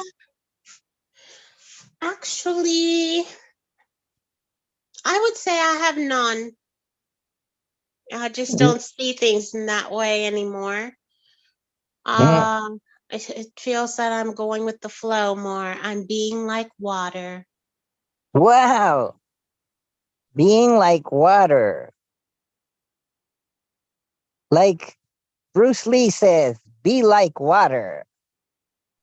Yes. There's a book by, I think, the daughter of Bruce Lee. It's called Be Like Water. My Yes. friend. Mhm.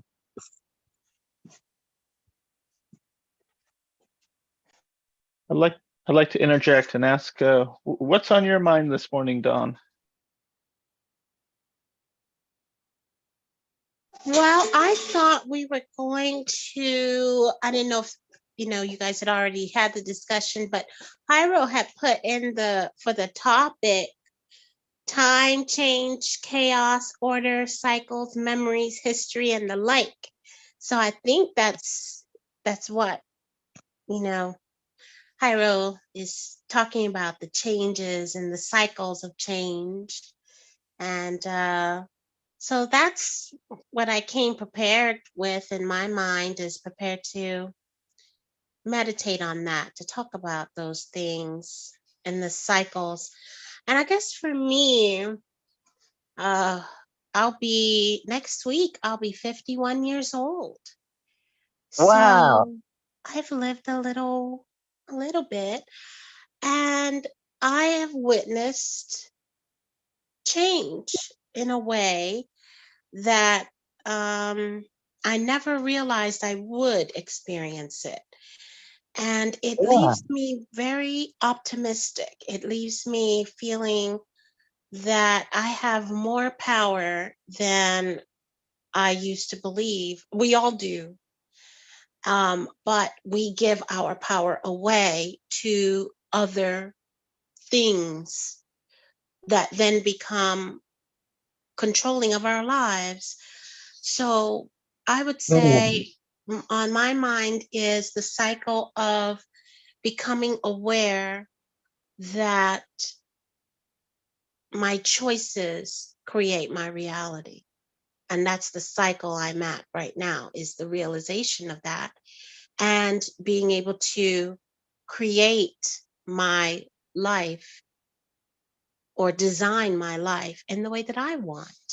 And I'm witnessing other people do the same thing. If they're miserable in their jobs, they're choosing to leave it and go do something else that they would be more happy with, even though it may mean you're not going to have as much money as you used to have and all Mm. those sort of things. So I hope that makes Re- sense. realization that you're in cycles and subcycles, and they're overlapping, or they're contained within each other, as in the cycle of day and night, it's contained in the cycle of the month, or the cycle of hours is contained in the cycle of the day. Or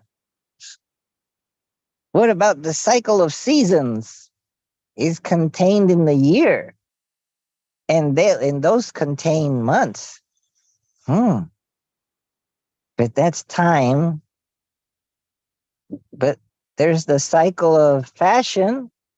There's the cycle of the week, the work week. Hmm. Deep. I heard Deepak Chopra in a talk, an old on a tape, cassette tape. So it was an old, mm, an old conversation he was giving. He said that the Monday is the day where that has the most deaths, human deaths, because it's the first day of the work week. So people are maybe rushing, and they have accidents, maybe, or maybe they're stressed out and they have heart attacks on Mondays. But for animals like a dog, they don't have Monday in their schedule, so they don't die as often on Mondays, I would think. What do you Man think, has the Robin? capacity to learn. And I'll give you an Man, example. Yes, the capacity to learn. and then apply that learning. And I'll give you a concrete example of that. The city of Orlando, my father works up in the design bureau of construction management, the roads, the bridges, the parking structures, sidewalks, storm sewer systems, all that, and more.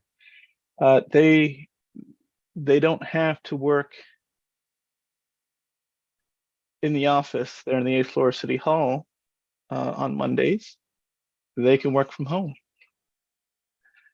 So, Just of to course, make it during the easier to pandemic, drive. they were working from home, but they've instituted it now so that their first day of going into the office is Tuesday, as now as a permanent feature.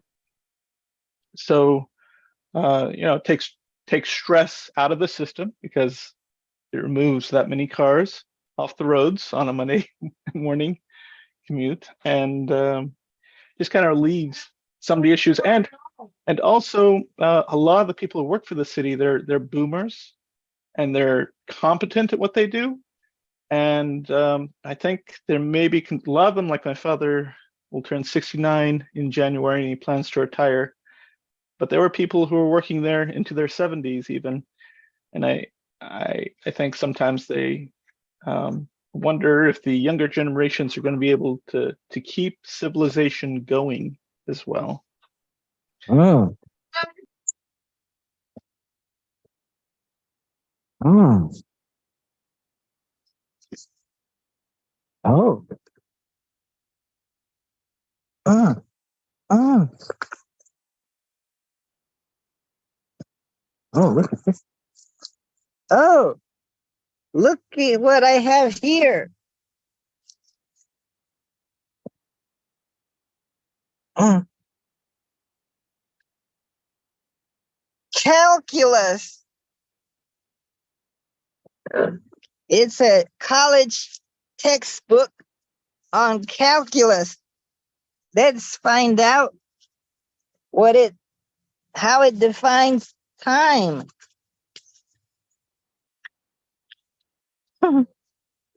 Let's see. Let's see what it says. How does it define time? Calculus? Calculus is fundamentally different from the mathematics that you have studied previously. Calculus is less static and more dynamic. It is concerned with change and motion. It deals with quantities that approach other quantities.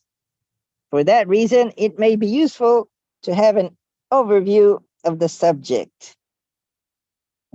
The area problem. The origin of calculus goes back 2,500 years to the ancient Greeks, who found area using the method of exhaustion. They knew how to find the area of any polygon by dividing it into triangles. Like Vinci does, it divides it into squares, but they knew how to find the area of any polygon by dividing it to triangles and adding the areas of each of the triangles, adding them up. It's much more difficult problem to find the area of a curved figure. The Greek method of exhaustion was to inscribe polygons in the figure and circumscribe polygons about the figure, and then let the number of sides of the polygon increase. So let's see.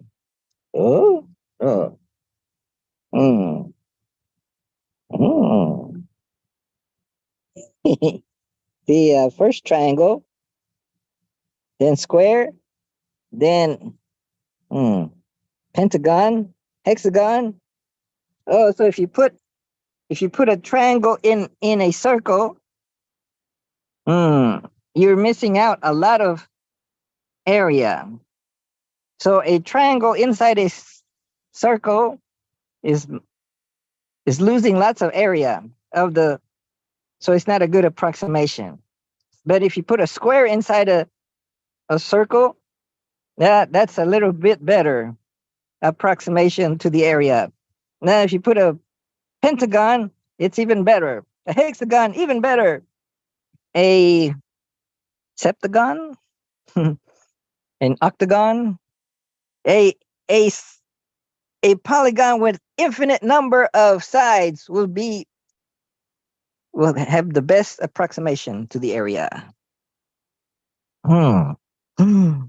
Oh, that goes also to digital approximation. If you have more bits, you'll have a better approximation to the analog uh, curve. Hmm. Hmm. Oh, the tangent problem. Oh.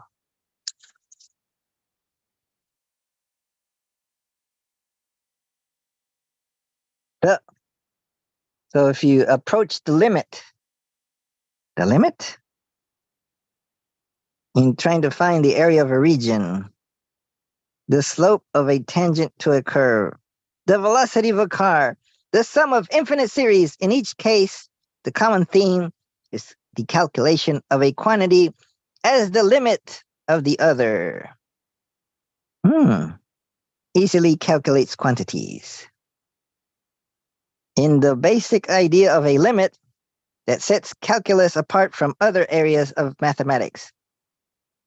In fact, we could define calculus as the part of mathematics that deals with limits. Oh,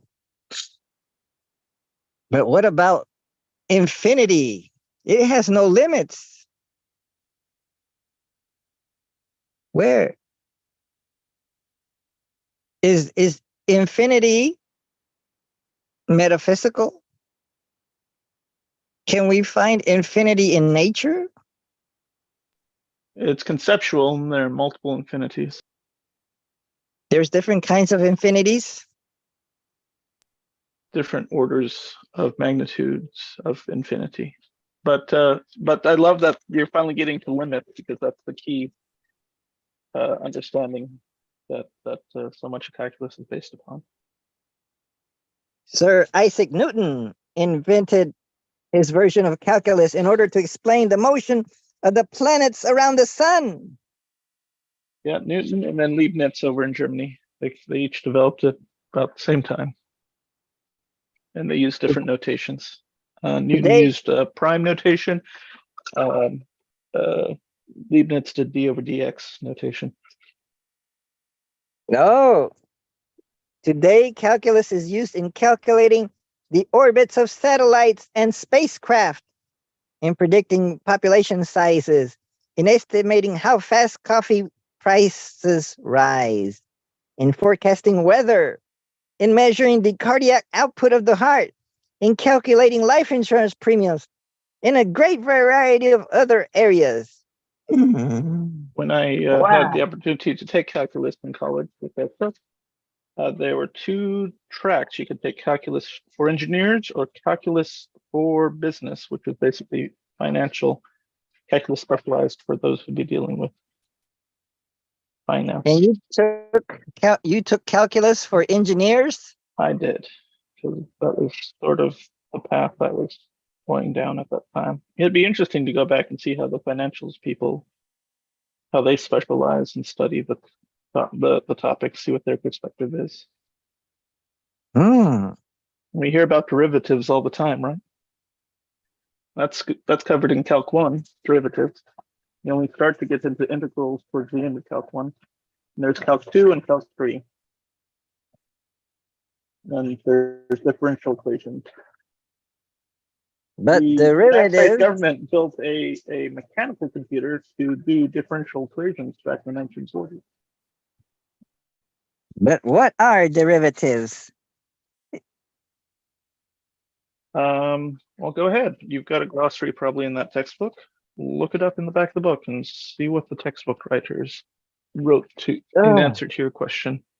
This book has only got 1,200 pages. I'm sure there's a glossary. Oh, there's an index. Mm. Mm. A, B, C, D. Derivatives. 158, 165. Mm. Mm. 158. Mm. Mm. Well, hmm, the definition, the derivative of a function f at a number a, denoted by f prime of a, is, oh, the derivative of f of a is the limit as h approaches 0 of, in the numerator, you have f of a plus h minus f of a, and in the denominator, you have h. So as h approaches 0, the, the number on top becomes smaller and smaller. So the derivative is the little bit of change. Mm. As the limit of change approaches 0, that means that the present moment is the smallest derivative of anything happening.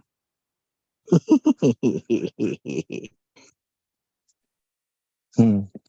But if you look at a minute, things are changing more than a second. And if you look at an hour, things change more.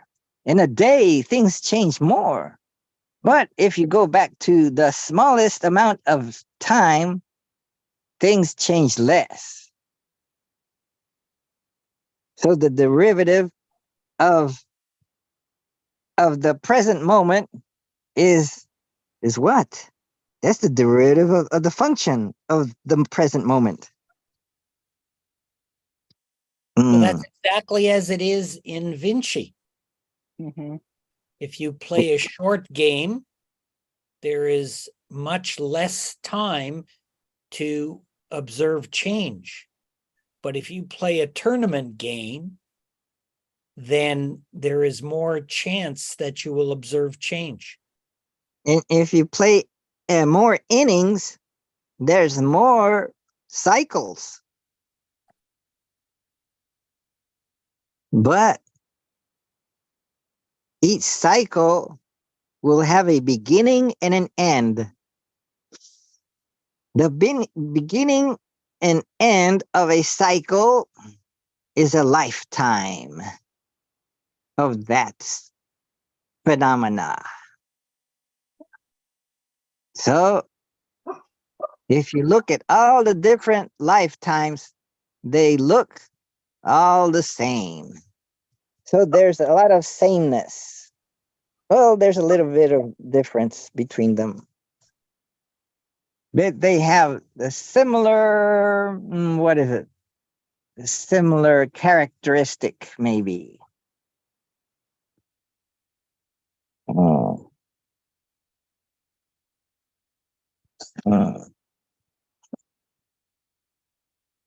Where's that other book? Oh, it's time. It's time to pull out the wise saying of the day. Where's that bucket?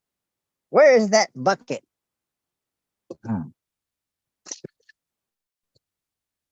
Oh, there it is.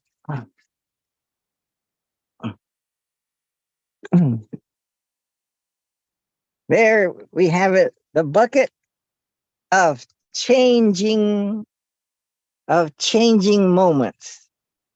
The bucket of derivatives. Well, I will pull out the derivative for today. The function for today is, I will use the random process of selecting out of hundreds of possibilities. I pull out one, and I read it out loud, and this will guide us for the rest of the day and week. We will meditate upon this saying, and it says here, meditation is a long journey, not a single insight or even several insights. It gets more and more profound as the days months and years pass, keep reading and thinking and meditating. So it tells me that I should continue to read all my incredible gathering of wisdom books. Let's see. See all these wisdom books. So if I read all these books, then maybe I will have something to say. Or I will wake up and think clearly. Harold, do you understand the idea of a limit? Did you take calculus in college? Yes. Okay. Because that's like step one. That's why you want to learn, why one might learn calculus. So maybe everyone here is taking calculus. As I recall, the limit is, imagine you have from 0 to 1, and you have a curve. Let's say that's just to make it more human. Let's say that 1 is 1 meter, and you have an electromagnetic wave form, which is rather complex, and you want to decode what information is in that wave. Well, you would start calculating the area under that wave. Let's say the wavelength is 1 meter, and you want to calculate the area, you would subdivide it into boxes at the midpoint, as I recall, and then the average of all the sum of all those boxes divided by the number of boxes would give you the approximation of the area of the area of that wave. That at least tells you the amplitude of the wave, how powerful it would be. For instance, let's say that's what you were measuring.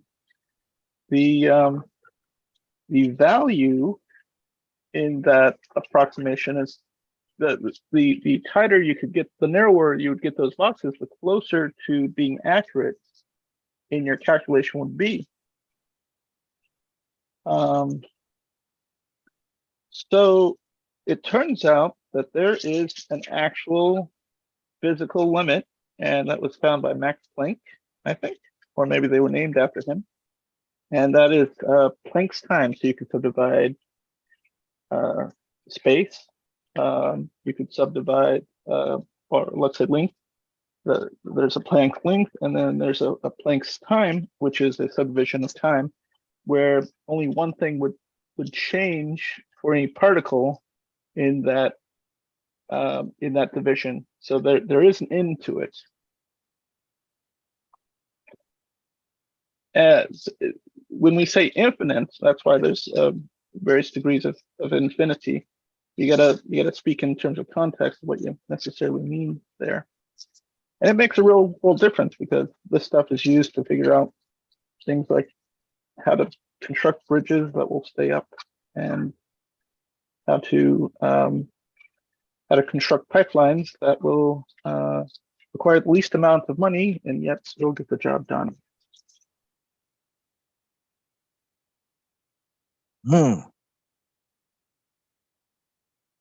So the calculus is used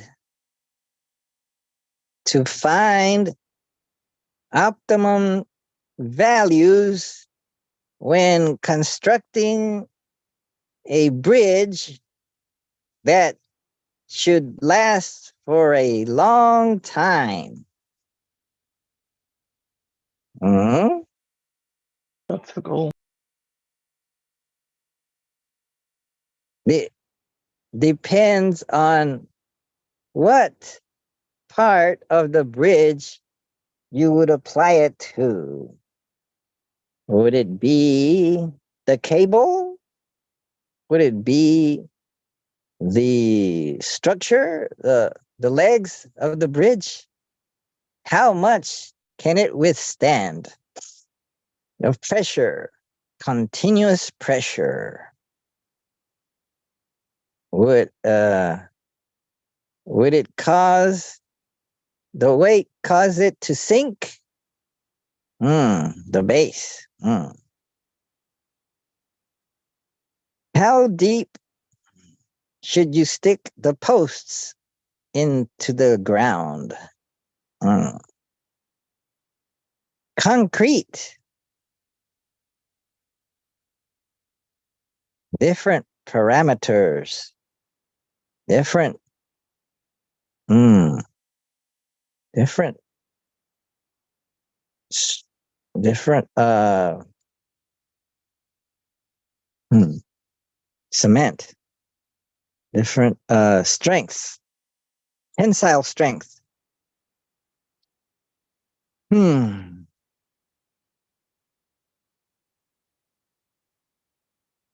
But can Vinci be used? No, can calculus be used for Vinci to maximize the probabilities of winning as a strategy? There's different kinds of games.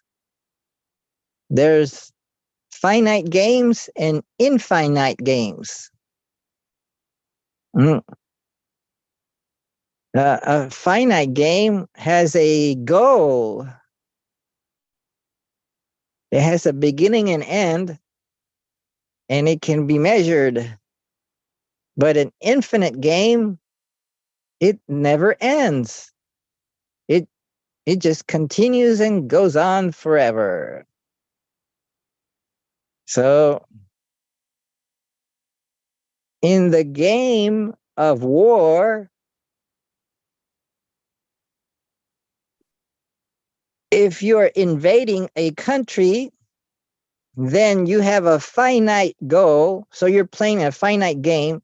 You want to conquer the country, but the country that is being conquered is going to be playing an infinite game. They're playing for survival. So they will do anything in their power to survive. So they will fight to the death to survive. So it is harder for the conqueror to conquer a country that is playing an infinite game, a game of survival. Like the United States of America against the British Empire, or Vietnam against the United States of America? Yes, like the United States was playing a finite game when going to war in Vietnam, but the Vietnamese were playing an infinite game of surviving, of not letting them be conquered. So, and maybe it's happening in Russia versus Ukraine. It's getting harder and harder for Russia to conquer the Ukraine. And Ukraine is putting up a fight because they're in it for survival, for their freedom. But Russia is just Vladimir Putin going in there for his glory. I think it's a little bit more complex than that.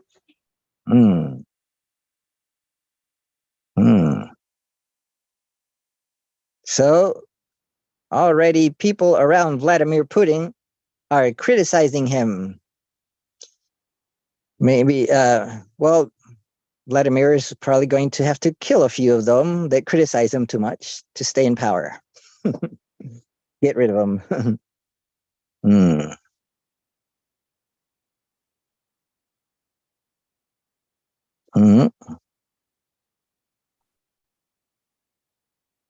So you're saying that Vladimir Putin and the Clintons have something in common?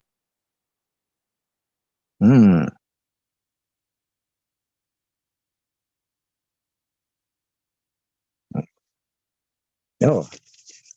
So we must continue to meditate with meditation should be an infinite game, a long journey, not a single moment. So we should not get discouraged when our meditation doesn't seem to produce anything. It should be continuous and regular meditation. So now let's meditate on change. So we will do a 1 minute meditation on change, and we will contemplate change and how everything changes, or how it stays the same. We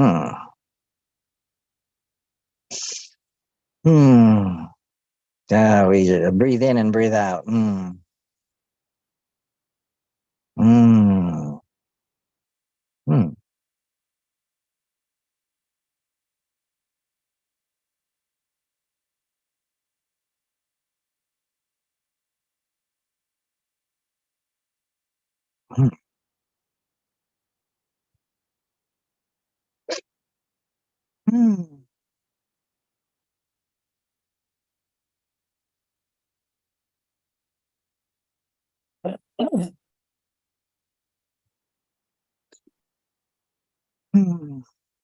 I'm trying to update my software, but it seems to be frozen. Is that normal? Your Frozen Zoom in what software? way? No, my Mac OS Sonoma 14. That's on a separate device than what we're speaking through right now? No, it's on the same device. Well, at some point it will restart the device, so we will lose you. But Okay. it sounds like it's simply downloading at this point. That's a function. No, it's of the already speed of your- downloaded and it's been preparing it. Oh, okay. So then it's unpacking that majorly compressed file that it downloaded. Okay, and but it's not. Windows. It says it's got 5 minutes remaining, but it's had 5 minutes remaining for 10 minutes. Sometimes the estimating algorithm is not so good performing. I would give it another 5 to 10 minutes and force quit it if it does not respond after, let's say, a total of 20.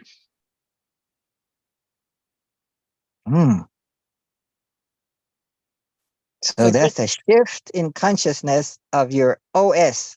Yes, it's meditating now before it moves into the next level of consciousness, which is OS 14 Sonoma. Congratulations. You will be updated and protected, and all the bugs will have been removed. But how can I verify that? What do you mean by that? How do I know any of that's happening? Is this all an act of faith on my part? I think it is, at least when it comes to Mac OS, because it's closed source. You can't really have independent experts review their code because it's all We must have closed. faith in the prophet Steve Jobs, in the book of Job. Oh my goodness. Steve Jobs was a businessman making a very fine line of products, but Yes, it was. I wouldn't We must elevate classify him him as a prophet. We must elevate him to deity status. Again, this goes back to like the whole I'm not God. My computer is neither are going you. to restart in 52 seconds. Okay. Oh no. Hopefully we'll see you again. Thank you We then. will miss you. May your restart be wonderful, and may your system flourish. And may you enjoy the new colors on your screen. Oh, will there be new colors too? Okay. Yeah, it tends to be every major OS difference. when with Apple OSs. And new functionality, new and improved. You will What? be able to find things quicker. I do not like taking. Mm. You don't Your Zoom meetings will be spectacular. listen. What's wrong? Just take it. We I will don't be like able it. to Why don't you see like it? Wrong the texture. your wrinkles No. better. Mm-mm. Because it's made out of turkey Texture. instead of pork? Why? Really? I'm sorry, Oh, guys. Didn't realize I was he's live mic. gone. We will miss him You never terribly. want to be a butt to anyone to me. Let's see.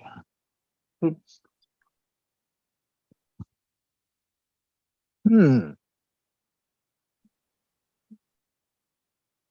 Hmm. Oh my God. So Dominic, what have you learned so far?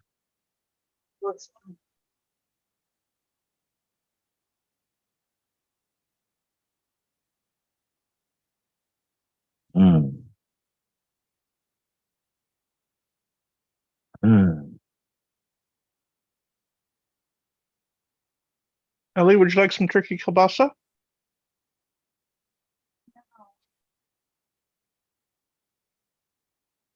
We've learned that there is cycles. There are cycles.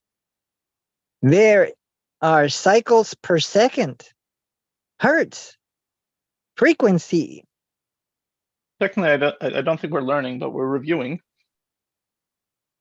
That everything is in cycles. Hmm. What is a cycle? It's a what is it called? Hmm. S- hmm. A cyclic waveform. Could that be it? Hmm. Um, Like the 60 hertz, or in some places it's 50 hertz. Hmm. The power cycle, the motors that generate the electricity are running on 50 or 60 hertz. That's 50 or 60 times a second. Wow. It's a sine wave or a, or is it a square wave? I think it's a sine wave. A square wave would be very rough on equipment. Hmm. Hmm.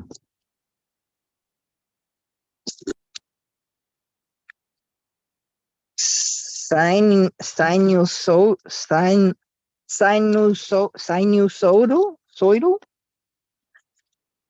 Hmm. Hmm. What? What is a cycle? What is a curve? What is cycloid cylinder? Uh-huh. There's no cycle in the index. Hmm. What about a wave? There's vectors. There's the volume, vibrating spring, vibrations. VW wave. Hey, stop. There's no Just wave to equation. interject and give 917. a drop an ad here.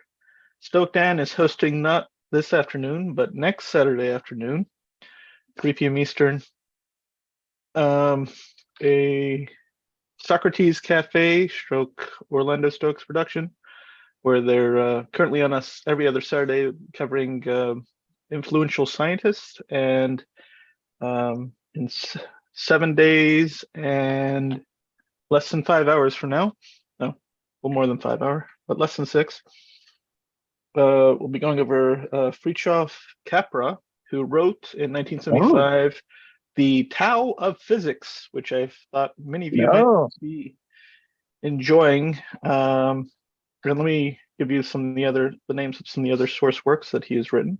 Currently listening to his 2021 mm, book, but we're going to be reviewing primarily, I think, that most popular one, Tao of Physics, and then also his 1982 Turning Point and the 2002 Hidden Connections. wow. And I'll drop a link for, Capra, yes, the Tao of Physics, the author of it, yes. where We're on, where he looks at the science of things and relates it to the meta science of the spiritual traditions.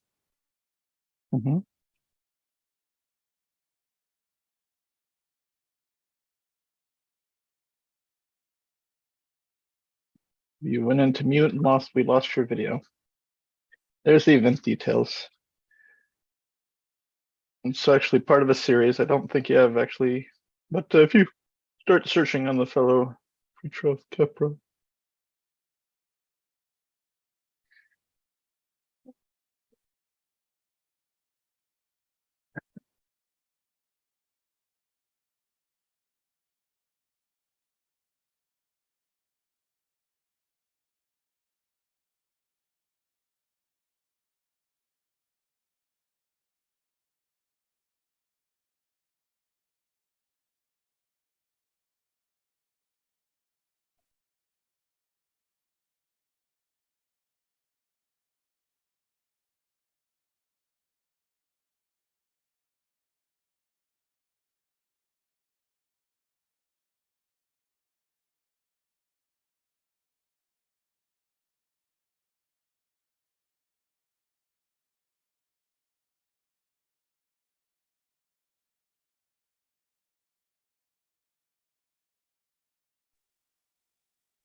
There we go. We're back.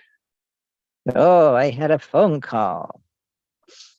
So this book, Calculus, does not have the word cycles in the index, does not have the word wave. Well, it does. It took me to the wave equation. Oh, Laplace's, no, wave equation describes the motion of a waveform. Oh, it looks like a second derivative of u over t. It looks like a squared times is equal to a squared times the second derivative of u over x, something like that. Can you see it? The wave equation. I've Oh, got a question for Dom. but it's not a derivative. It's a different kind of symbol. How's the weather been there? We've noticed hints of fall, or our version of it here. We've probably had it for much longer up in the Greater Toronto area.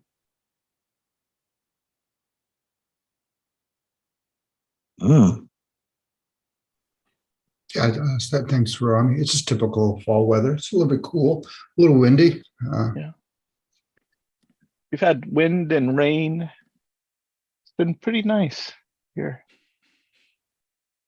A lot of days with a full cloud or almost full cloud cover. Have you been enjoying the weather, and what's it been like there closer to the west coast of the peninsula, Don?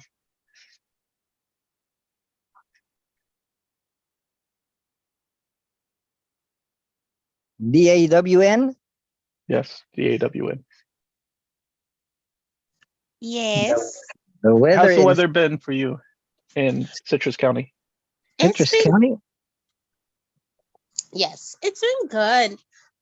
We've had off and on, little sporadic storms that cool off the air, which is good.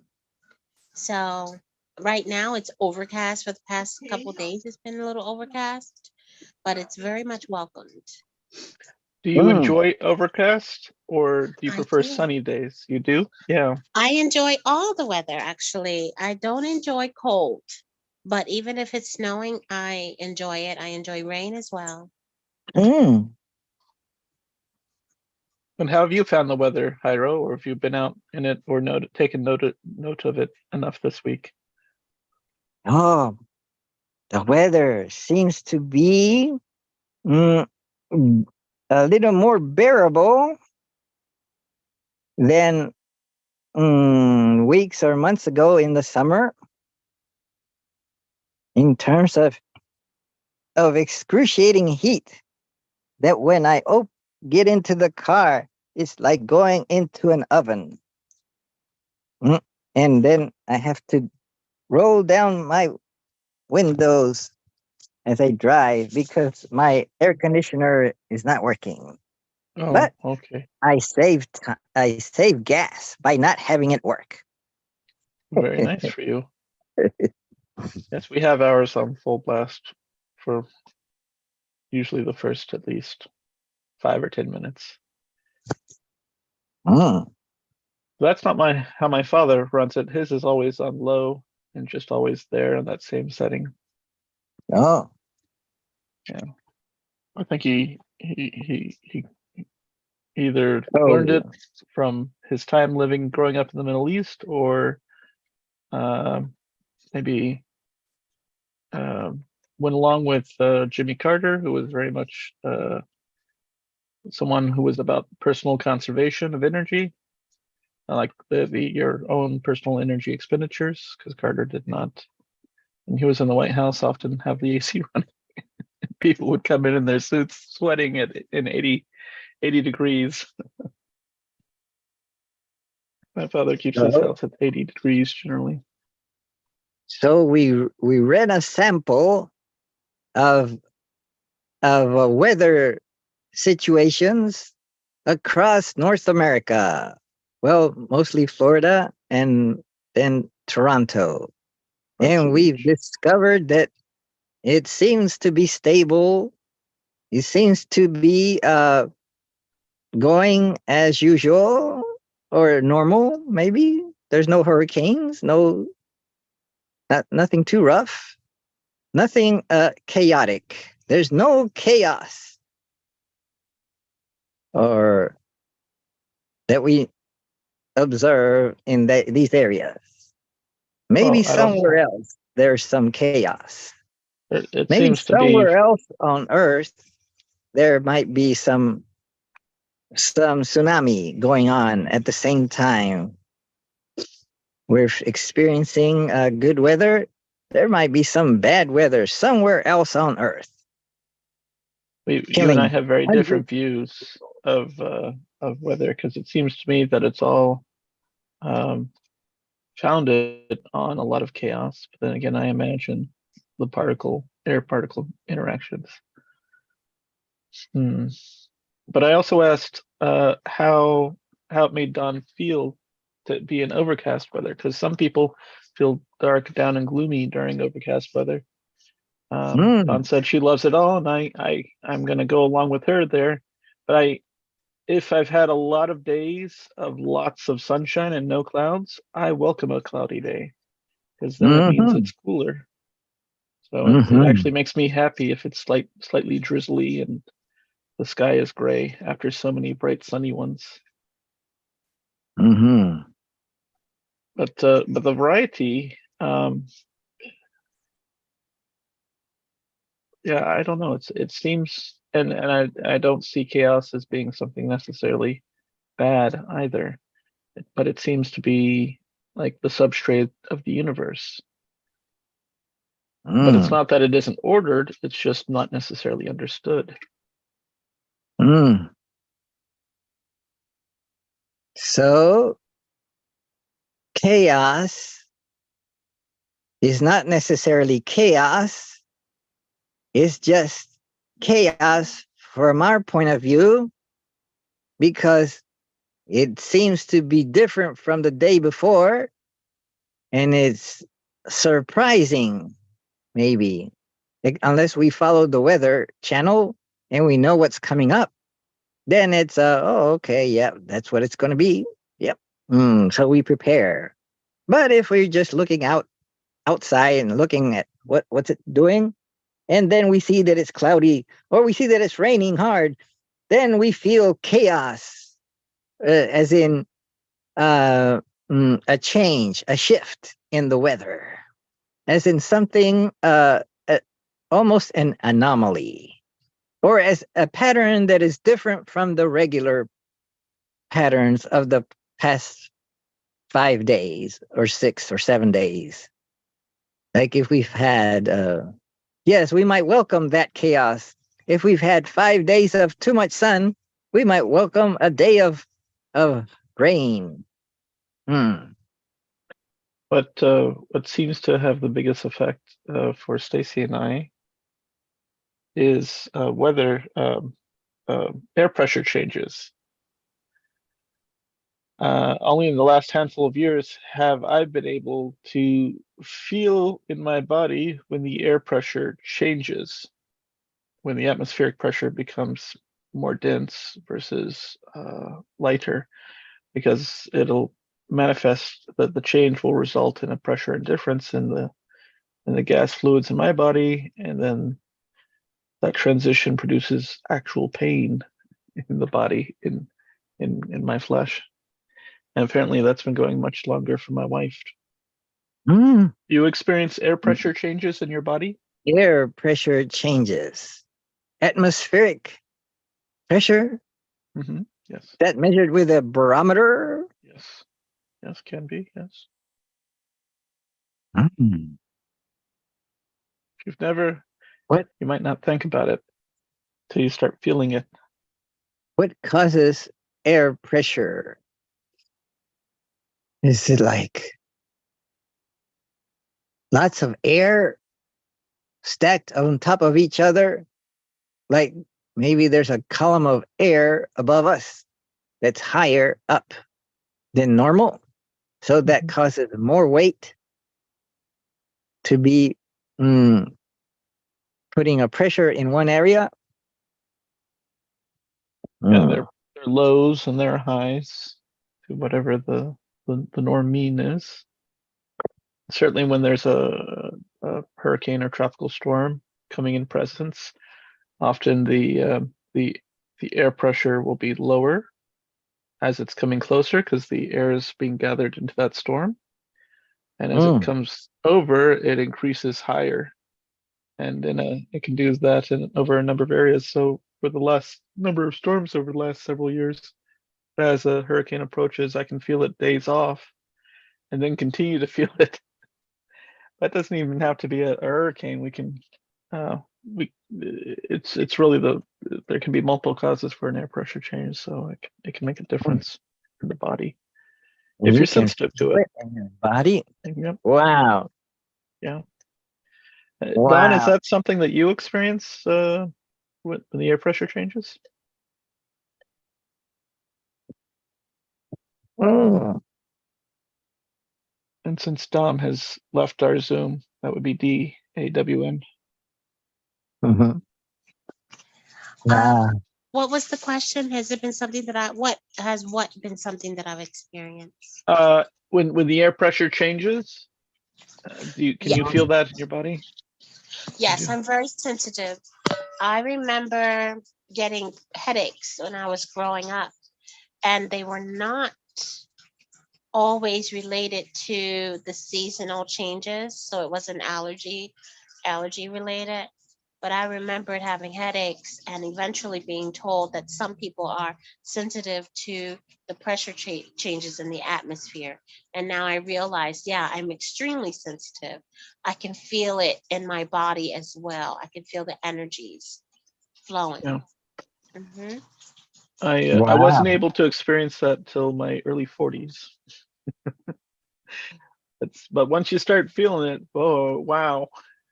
It's been a lot of shifting. So over the past couple weeks, there's been a lot of energy pouring into the planet. I've noticed a lot of changes in our skies. I noticed different things being reported around the world. We've had a lot of natural disasters. I think some of our disasters are being influenced by man in a way, but it's, yeah, very powerful energies I've been feeling the last few weeks. Hmm. So, what do we do with that information? Oh, so we have to we have to educate ourselves to the changes in latitudes, changes in attitudes. What? I learned last night that do you remember Splendid China? That reproduction of the Splendid China northwest of Hong Kong? That's miniature reproductions of 5,000 years of Chinese history. There's a Splendid China Orlando that was made. Did you ever go there? I think it existed from about 1991 or so until till 2003 when it was shut down. The what? The what? China? Splendid China. Splendid China. You must not have been in Orlando in the early 90s when the place had first opened, or all the controversy about it, because there were just teachers against Splendid China, and they lobbied not to allow children's field trips to go there because they were protesting China's acquisition of Tibet, and Really? also their conflict with Taiwan, and also the People's Republic of China specifically. So what was Splendid China? It was a basically a park full of miniatures of all these various creations, cities, and of supposedly giving sort of a whitewash detail 5,000 years of history of China, the civilization. Mm. I will leave you with It a was link. an outdoor park? It was an outdoor park, yeah, and it was a recreation of one that was actually made and still exists northwest of Hong Kong. Wow. Yeah. They closed it down? They closed it down. Yes, that's right. At the end of 2003, I think December 30th was its last day. Wow. And but the land, it finally got bulldozed, and it is now Margaritaville. That other development, it was built on top of the same land. Is it Margaritaville in a theme park area? It's a bunch of condos, and they're gonna make the big plan is they've got lake and docks and musical events. Wow. So it's for people to come in their days living in a fancy sort of Key West style, colorful condo real estate development where I've seen the ads for it on YouTube. Let me see if I can find my history, and so I can pop it into the Wow. notes here. China. So the changes in property There caused we go. a shift in consciousness. It shifted from Splendid China to Margaritaville suddenly. Right. So when you start to go all Jimmy Buffett there, who died just this year, I believe. Yeah, a few weeks ago, I guess. And changes in personnel in this meeting. Dawn has ended her journey with us. Well, she moved on. She's no longer dawn, she's dusk. From dusk till dawn, from dawn till dusk. The history of splendid China. Yes. The history of splendid China.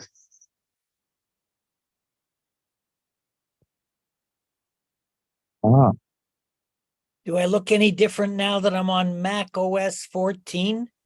I want to say slightly sharper, but that's probably not. You know, it seems to be quick. It's responsive.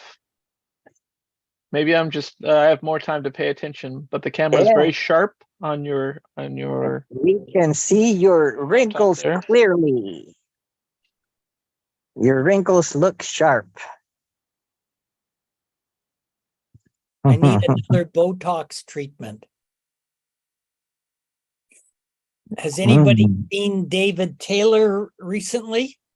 I Mike- think I last saw him at a Sunday Mike Plato's Taylor? Cave, but I wasn't there this past Sunday. I did see him the You Sunday mean prior. the mathematician, Michael I saw Taylor? him 13 days ago. Yeah. He was And there. how's he looking? Same. Good. You're looking okay. You don't need any Botox. No? No, not at all. Get rid of this little wrinkle here and get rid of the wrinkles in my forehead. Why? You've probably had them since your 40s or 50s. Yeah, and then I got to bring my hair forward a bit. Oh no. This is all, this is it is what it is, eh? And it's dignified. It means Dignified? yeah, think of, do you know the story of Paul and the bear and the scoffers? Is this the Apostle Paul? It is the Apostle Paul. Do you know the story of him and No. the scoffers? Some youths were making fun of him for having a balding head. And then a bear came out of the wilderness and mauled them. Yeah, it's in there. I'll look up and provide you with the link. Mauled who? The youth who were making fun of his balding head. And, So if and anybody makes fun of my balding head, I will summon up the bear to scoff them or something. It's not making Let's sense. see. I want to make sure it was Paul because it could have been someone else. oh, Well, with Gosh. 27 stories or works or chapters. 27 works, yeah. Works. do those works You got to think of the Bible as the a compendium or an anthology. do those works include the four gospels or they're separate? Yeah, it does. Okay. And Luke's letter is most like the rest of the works in the New Testament because it starts out literally as a letter. He's addressing dear Theophilus. And Acts is basically Luke part 2. They split it in two so they could give you John's gospel. The Gospel of Luke starts out like a letter.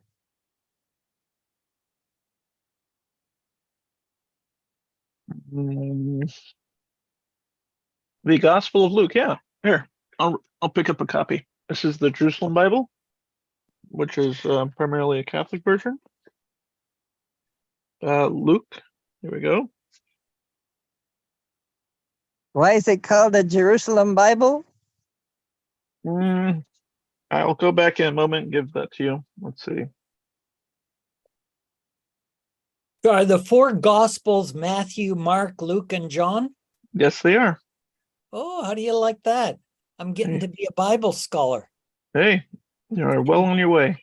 In All you gotta do addition is to being a Vinci player. yes. Well, and Vinci game. Now, would you consider yourself the creator of the game Vinci or the channeler of the creation of the game of Vinci? It's something I've oft wondered myself. Hmm. Hmm. All Did right, I so create it or did I channel it? there's a Wow. prologue here. I'm just going to read the prologue to the Gospel according to St. Luke here, Maybe, saying, maybe Leonardo da Vinci channeled it to you, passed it on to you. Or maybe it's Plato. Plato channel, messaged it to you. Then you would Right. have to But change maybe it the was name. Buffy who channeled it to me. Is Buffy Yeah. someone specific that you know or knew, or are we referring Well, to? yes, but Buffy is the only cat who has ever played Vinci. Okay. But then you already had the board in advance. So was Buffy transmitting the idea to your mind No, before you had met Buffy? Buffy, I've actually never, well, maybe I met Buffy visually on Zoom, I can't recall. But Buffy channeled her moves through Dominic Right. to play Vinci. Hmm. The prologue starts with, and he's just writing a letter. He said, seeing that many others have undertaken to draw up the accounts of the events that have taken place among us, exactly as these were handed down to us by those who from the outset were eyewitnesses and ministers of the word, I, in my turn, after carefully going over the whole story from the beginning, have decided to write an ordered account for you, Theophilus, so that your excellency may learn how well founded the teaching is that you have received. Luke and Acts are basically a giant research report that Luke did. And Hmm. that's how it's done in And that so Luke, version. it said that Luke got some of the what is it, like the stories or the episodes from Mark maybe, and maybe some other things. Well, he went out and was interviewing people, because not just those who wrote other gospels necessarily, but the people who were alive and who had experienced, because remember there was there were the disciples, and then there are the various other people that he had come in contact with. And then you have people like James, Jesus' half-brother, who wrote his, because he had brothers and sisters too. So James wrote a letter. Jude may have been a brother as well, like a related half-brother, so later child of Mary. I'm not certain. This is the shortest work in the New Testament. Then there's a a placeholder gospel, the Gospel of Q. Maybe that's a source for the others that doesn't exist anymore. Well, or it was made up later. I mean, a lot of things are attributed to writers that the writers never undertook, and or maybe imagined fan fictions, or there could be more devious ends towards the writing that came many centuries later. This is why it's important to see what the scholars say and what their reasoned arguments for why this isn't or this is. But scholar David Something that would be Norton, accurate. says Armchair. that it was Matthew that was the first one, but mainstream scholars say it was Mark. Yeah, Mark, because it's the shorter version. The books in as arranged in the Old Testament and in the New Testament. Let me take the Dutch jacket off this. Are not arranged in chronological order, because apparently Job is the oldest of the Old Testament works.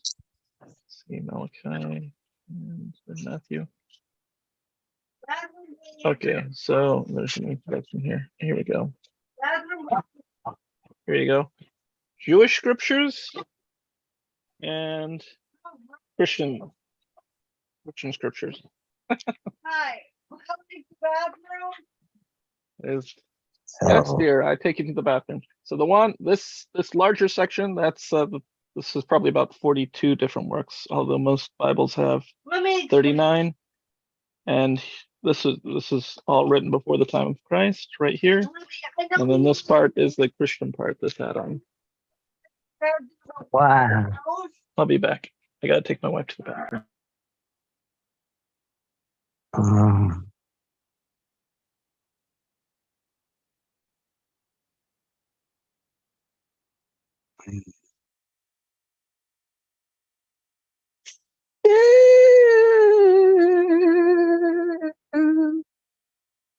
Mm.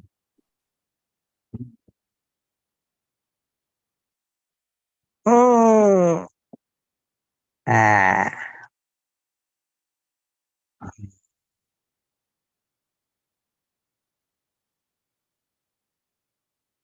Do you have anything coming up? Do you have any projects, any travel plans, Joel?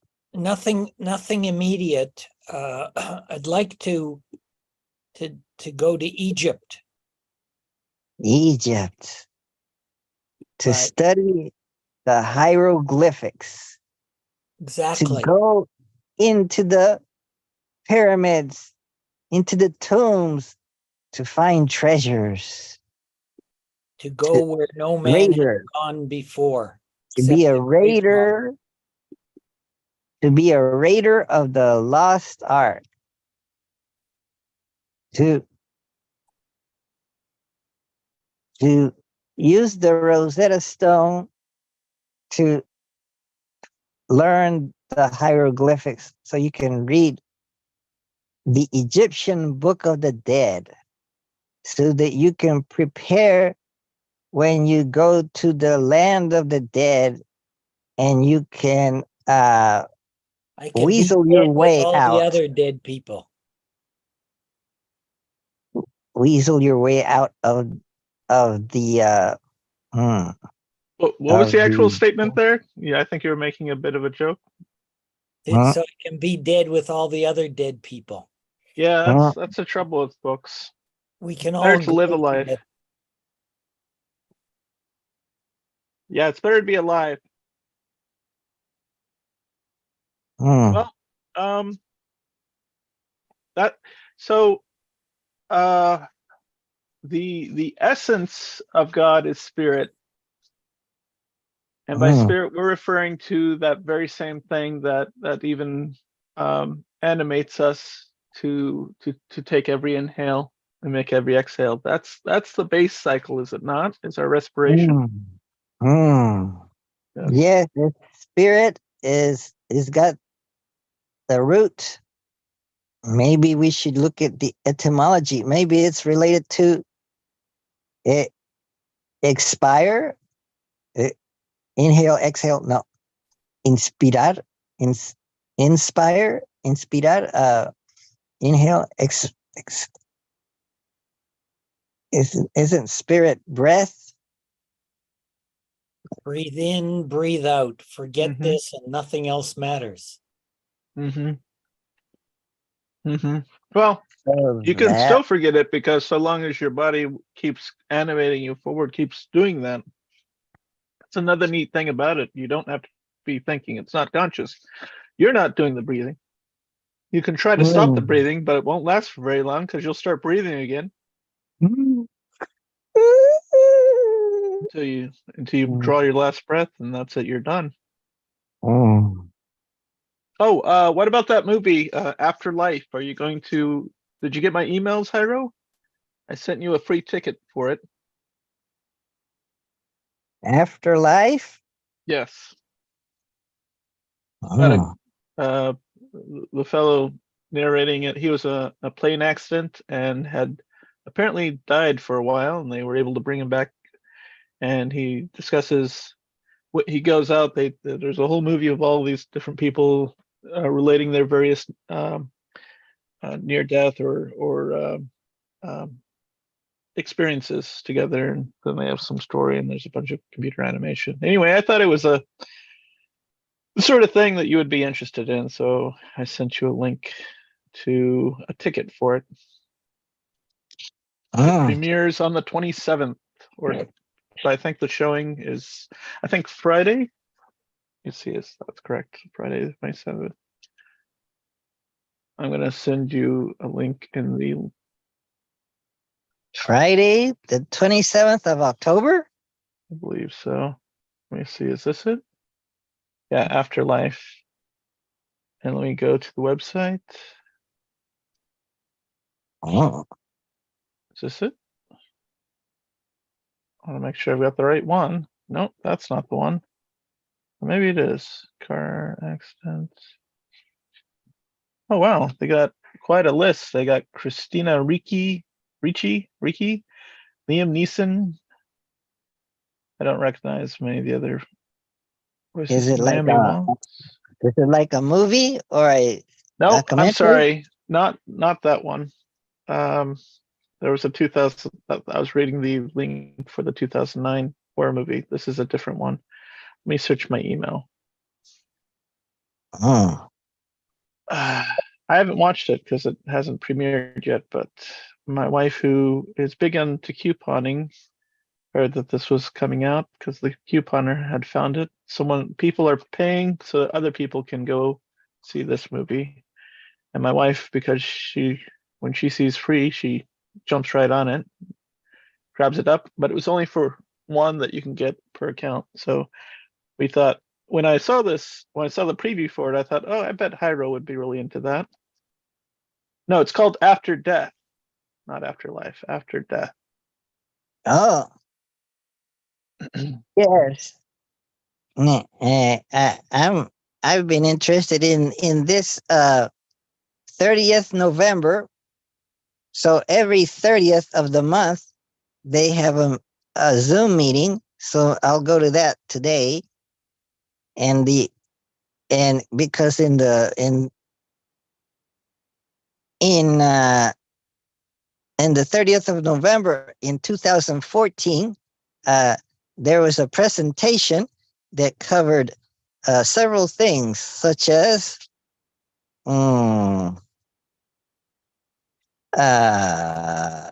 Jesus' message, Jehovah's message to the Jews, and other key persons in the major religions of humanity.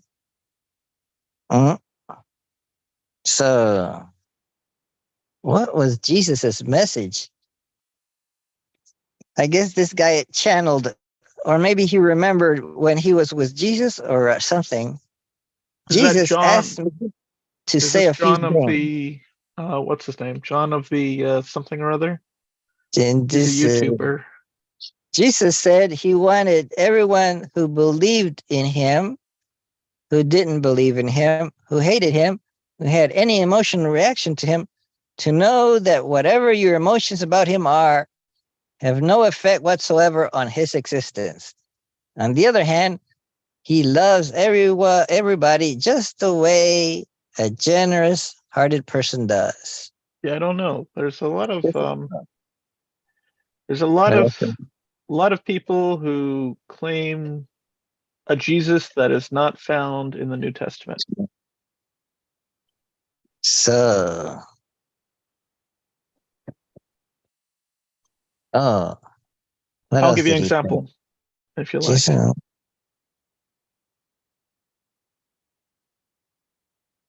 Mm. Mm. Mm.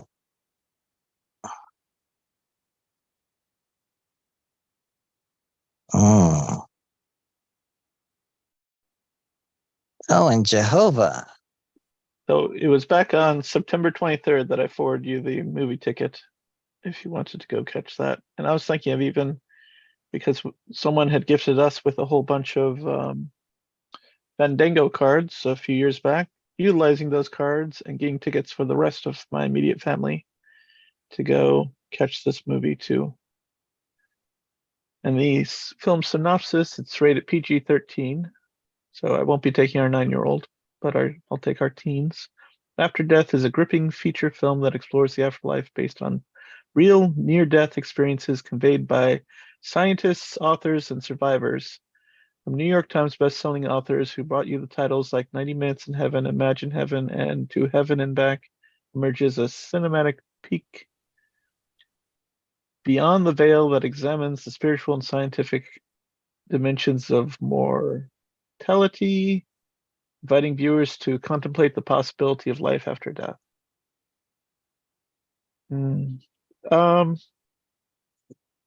Did Joel, do you remember the movie Annie Hall? Yeah, vaguely. Do you remember? I think it was it in Annie Hall or was it in a different one of Woody's movies? That was he's having a spiritual crisis, and he's worrying about what will happen to him after he dies, and he goes exploring. He checks out the Hare Krishnas and maybe some Eastern Orthodox, and then he comes home. The next scene, he's in front of his mother and his father. Actually, it's a wonderfully shot scene. He's standing outside the door in the hallway of his parents' home, and his mother is crying because he had just converted to Catholicism in the movie. And he's talking with his father. He's trying to console his mother, and he says, "Don't you worry what will happen to you in the afterlife." And his parents are like, "Well, why worry? I mean, when you're dead, right?"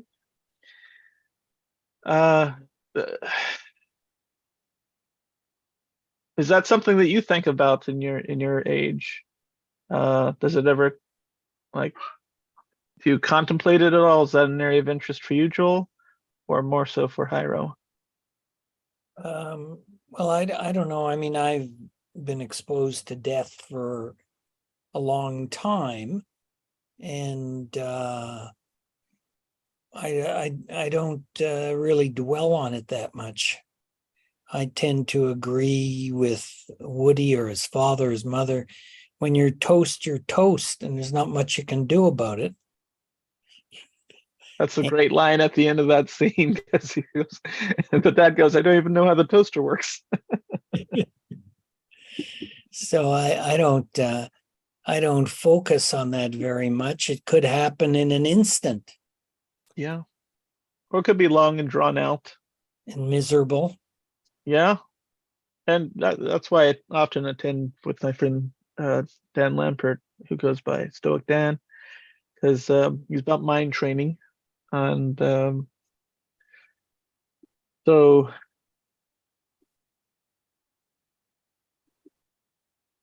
I don't know. I mean, it'd be nice, wouldn't it, if all of our pets are there after we go from this mortal coil, and all of our loved ones. I mean, that's something to kind of, it's a nice thought to hope for, or to kind of want to desire. Or to dream about, or to imagine. You can Right. persuade yourself of just about anything. Yes, and most that's, people do. yes, that's the tricky thing about life. And some things, so we have to be careful what we persuade ourselves of, because I think, I mean, if you're a person of conscious, and C.S. Lewis said that was the human conscious was the greatest for him proof of the evidence of God. At least he would draw that connection. If you're a conscious person, I think you want to do what's right for everyone. I mean, in general. I don't know. Some of us might have some problems with certain people throughout time, but even then, we can forgive with time, if not immediately.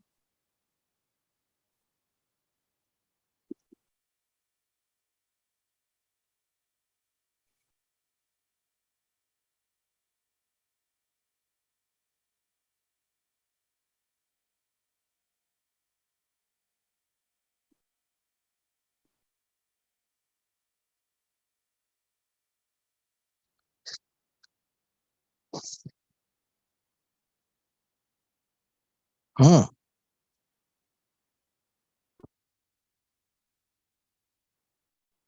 Hmm. No. Oh. So it doesn't matter what one believes in. It matters what one does towards others. So let's meditate on the golden rule. Ask not what this country can do for you. Ask what you can do for this country. Okay, Oh, so no, yeah, that's that's a not it. reference to John F. Kennedy's famous line from That's that not speech that that's he not gave. the golden rule. The golden Yeah. rule is he who has the gold makes the rules. Yeah. Okay. He who has the Vinci board makes the rules for the Vinci game. No, So, the rules are the rules. but the rules can change. Anything can change. Everything does change. But some things stay the same. Yes. And there's that other adage for you, Hyro. The more things change, the more they can. Plus ça change, plus c'est la même chose. Thank you. Thank you for the French. And who said it first? That we I have know. no idea. Okay.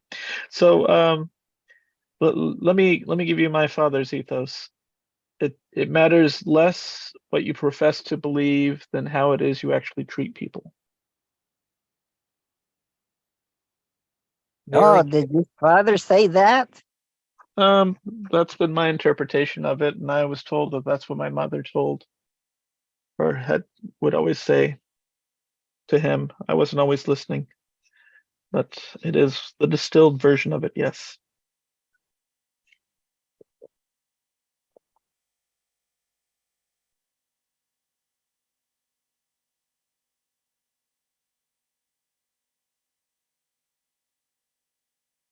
Can you restate that? It matters less what you profess to believe, and more how it is that you actually treat people. It matters less what you profess to believe, and more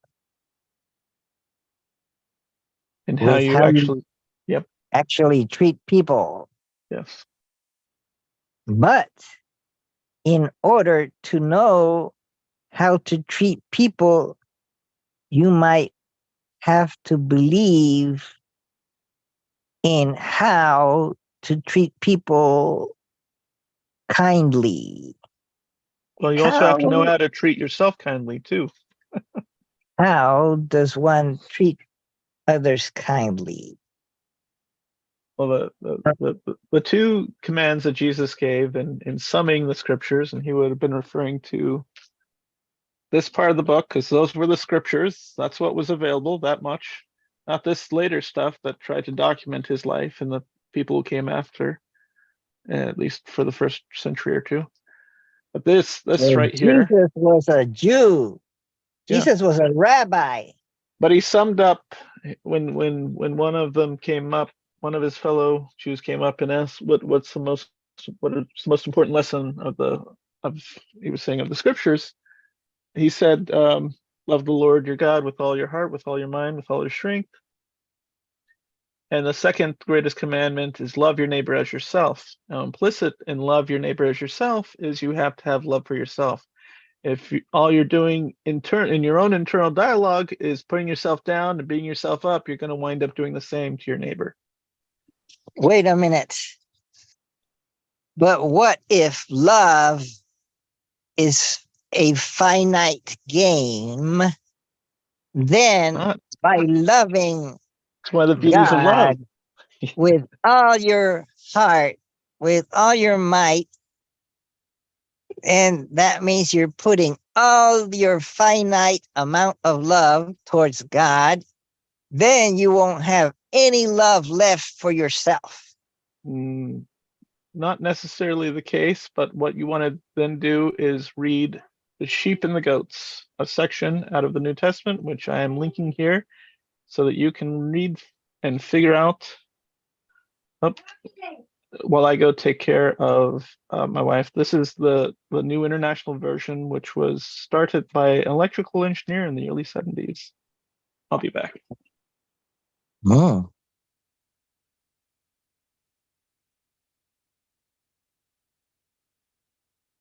Oh.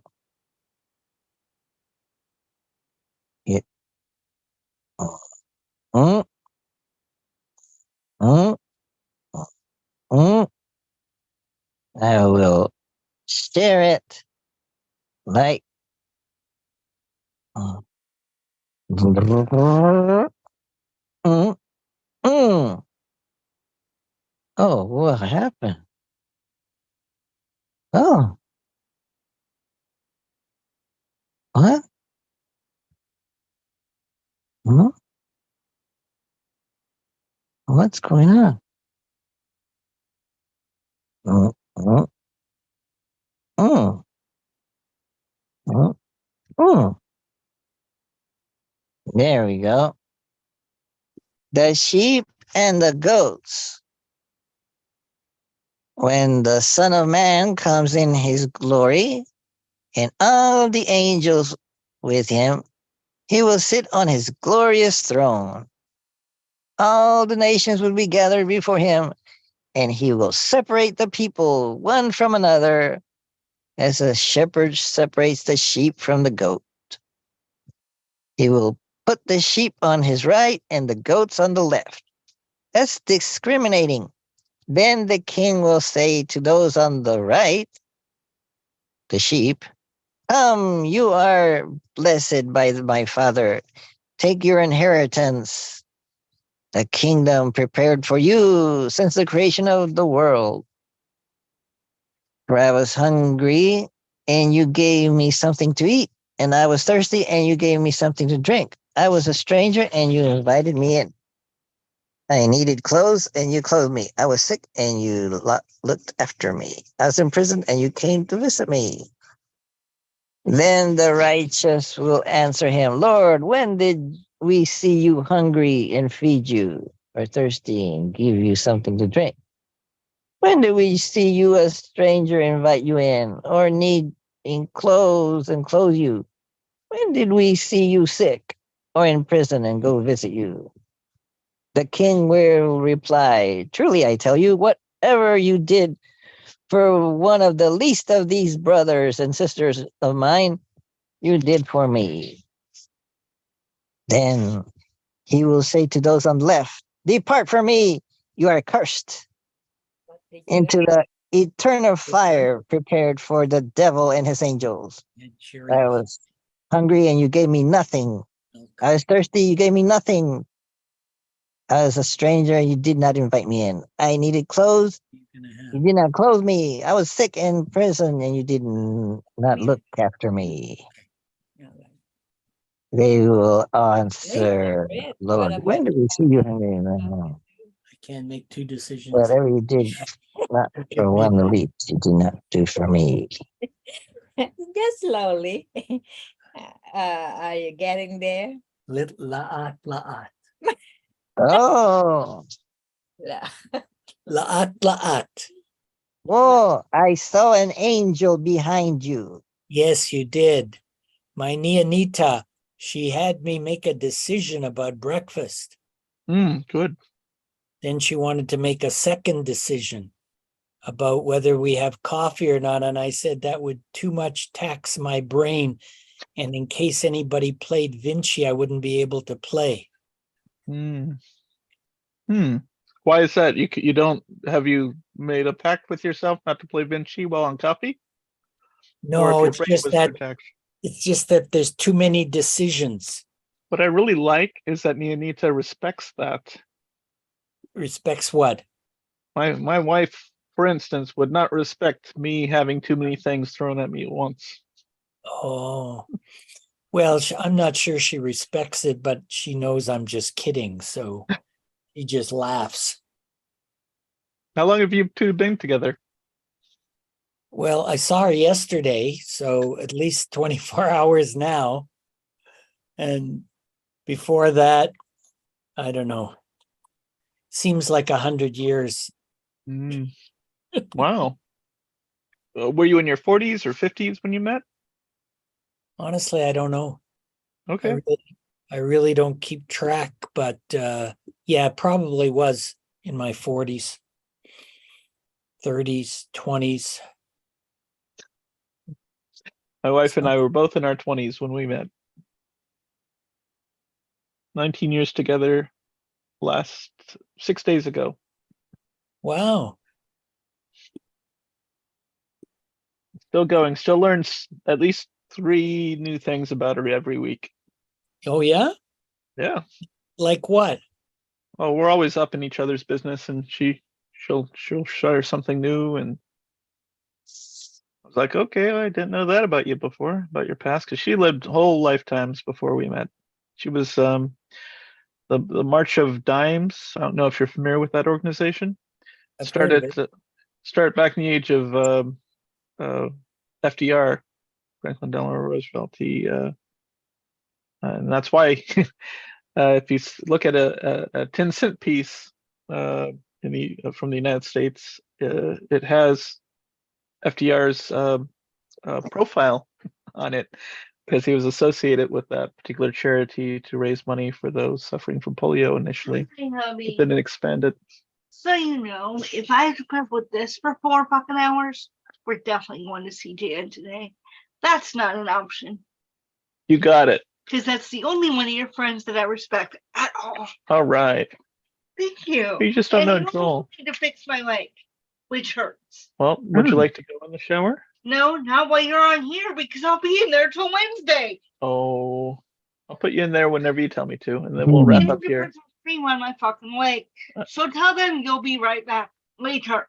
Oh, I guess Okay. I'll Thank do you. that for the moment. Yeah. Let's fix my fucking leg Okay. so I don't explode. During my last absence, she shared with me there's an issue with her leg, so I'm gonna go take care of that right now. Bye. I'll be wrapping up this what is this that we're doing? Whatever it Yeah. is. Whatever it is. I'll be wrapping up because I've been called to duty to give my landlady a ride to some faraway Asian grocery store. Hmm. Okay. So So maybe I this should. is as good a time as any to wish you happy trails. Thank you, and hopefully we'll get to play Vinci next week. Well, I'd like to try it with the 4 orphans variant Yeah, I'm excited about that too. I'm still looking forward to it. with a 3-player game because we've only played it with 2 players. Yeah, we got to do Oh, that. there. See It'll how that be might work out. Rami, Hyro, and Joseph Bullock. Or perhaps Dawn. I'm being real nice. All right, goodbye. Bye-bye, Rami. Bye, Rami. Thank you for the wisdom of the Bible. Okay, Thank Agro, you. go do your chauffeuring duties, and I will see how my hot cereal is coming along. Okay. I will get dressed Happy week. and gather my toys and my car key. Well, maybe I don't need a car key. Maybe I'll go with her.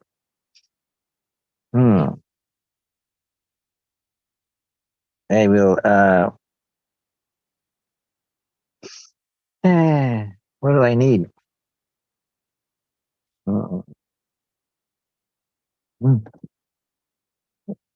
Oh, I can't find anything in this bed. Oh, oh. Does this one have enough? I should take.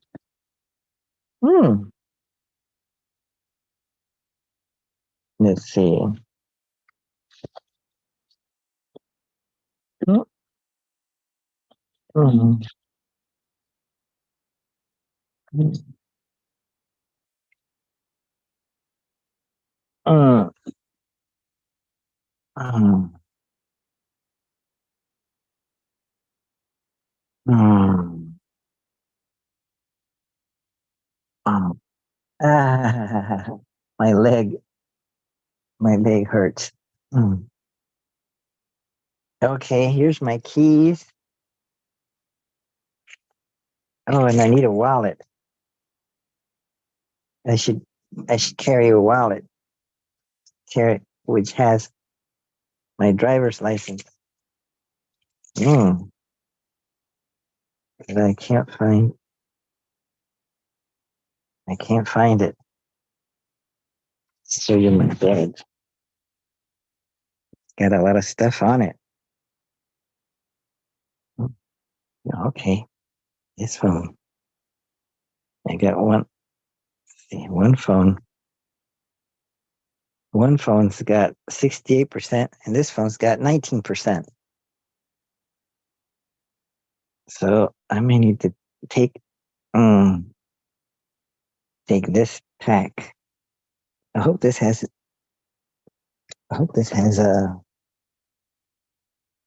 this little a battery pack.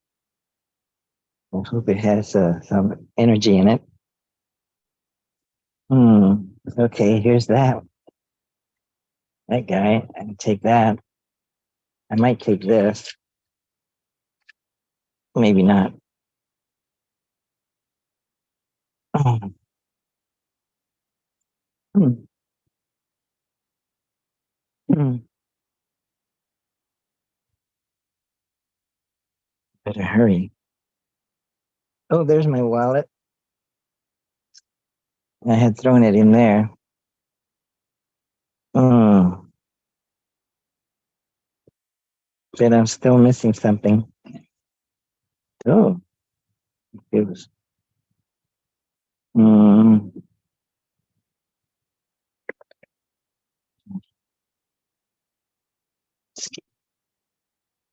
Mm, I'm trying to feel my way. Mm, mm, mm,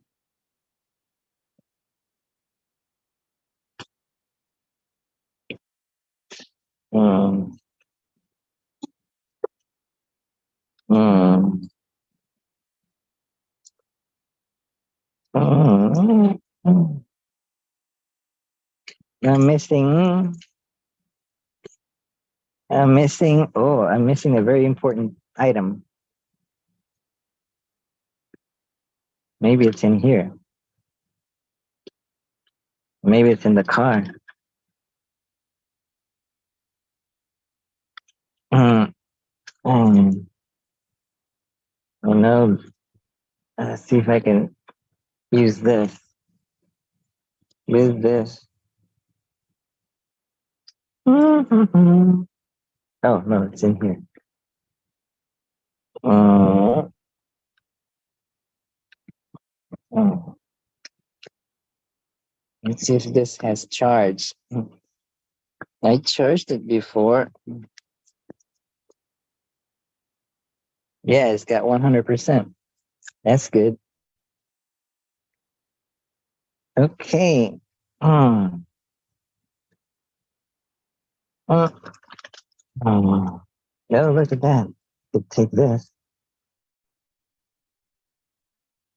Mm. Mm.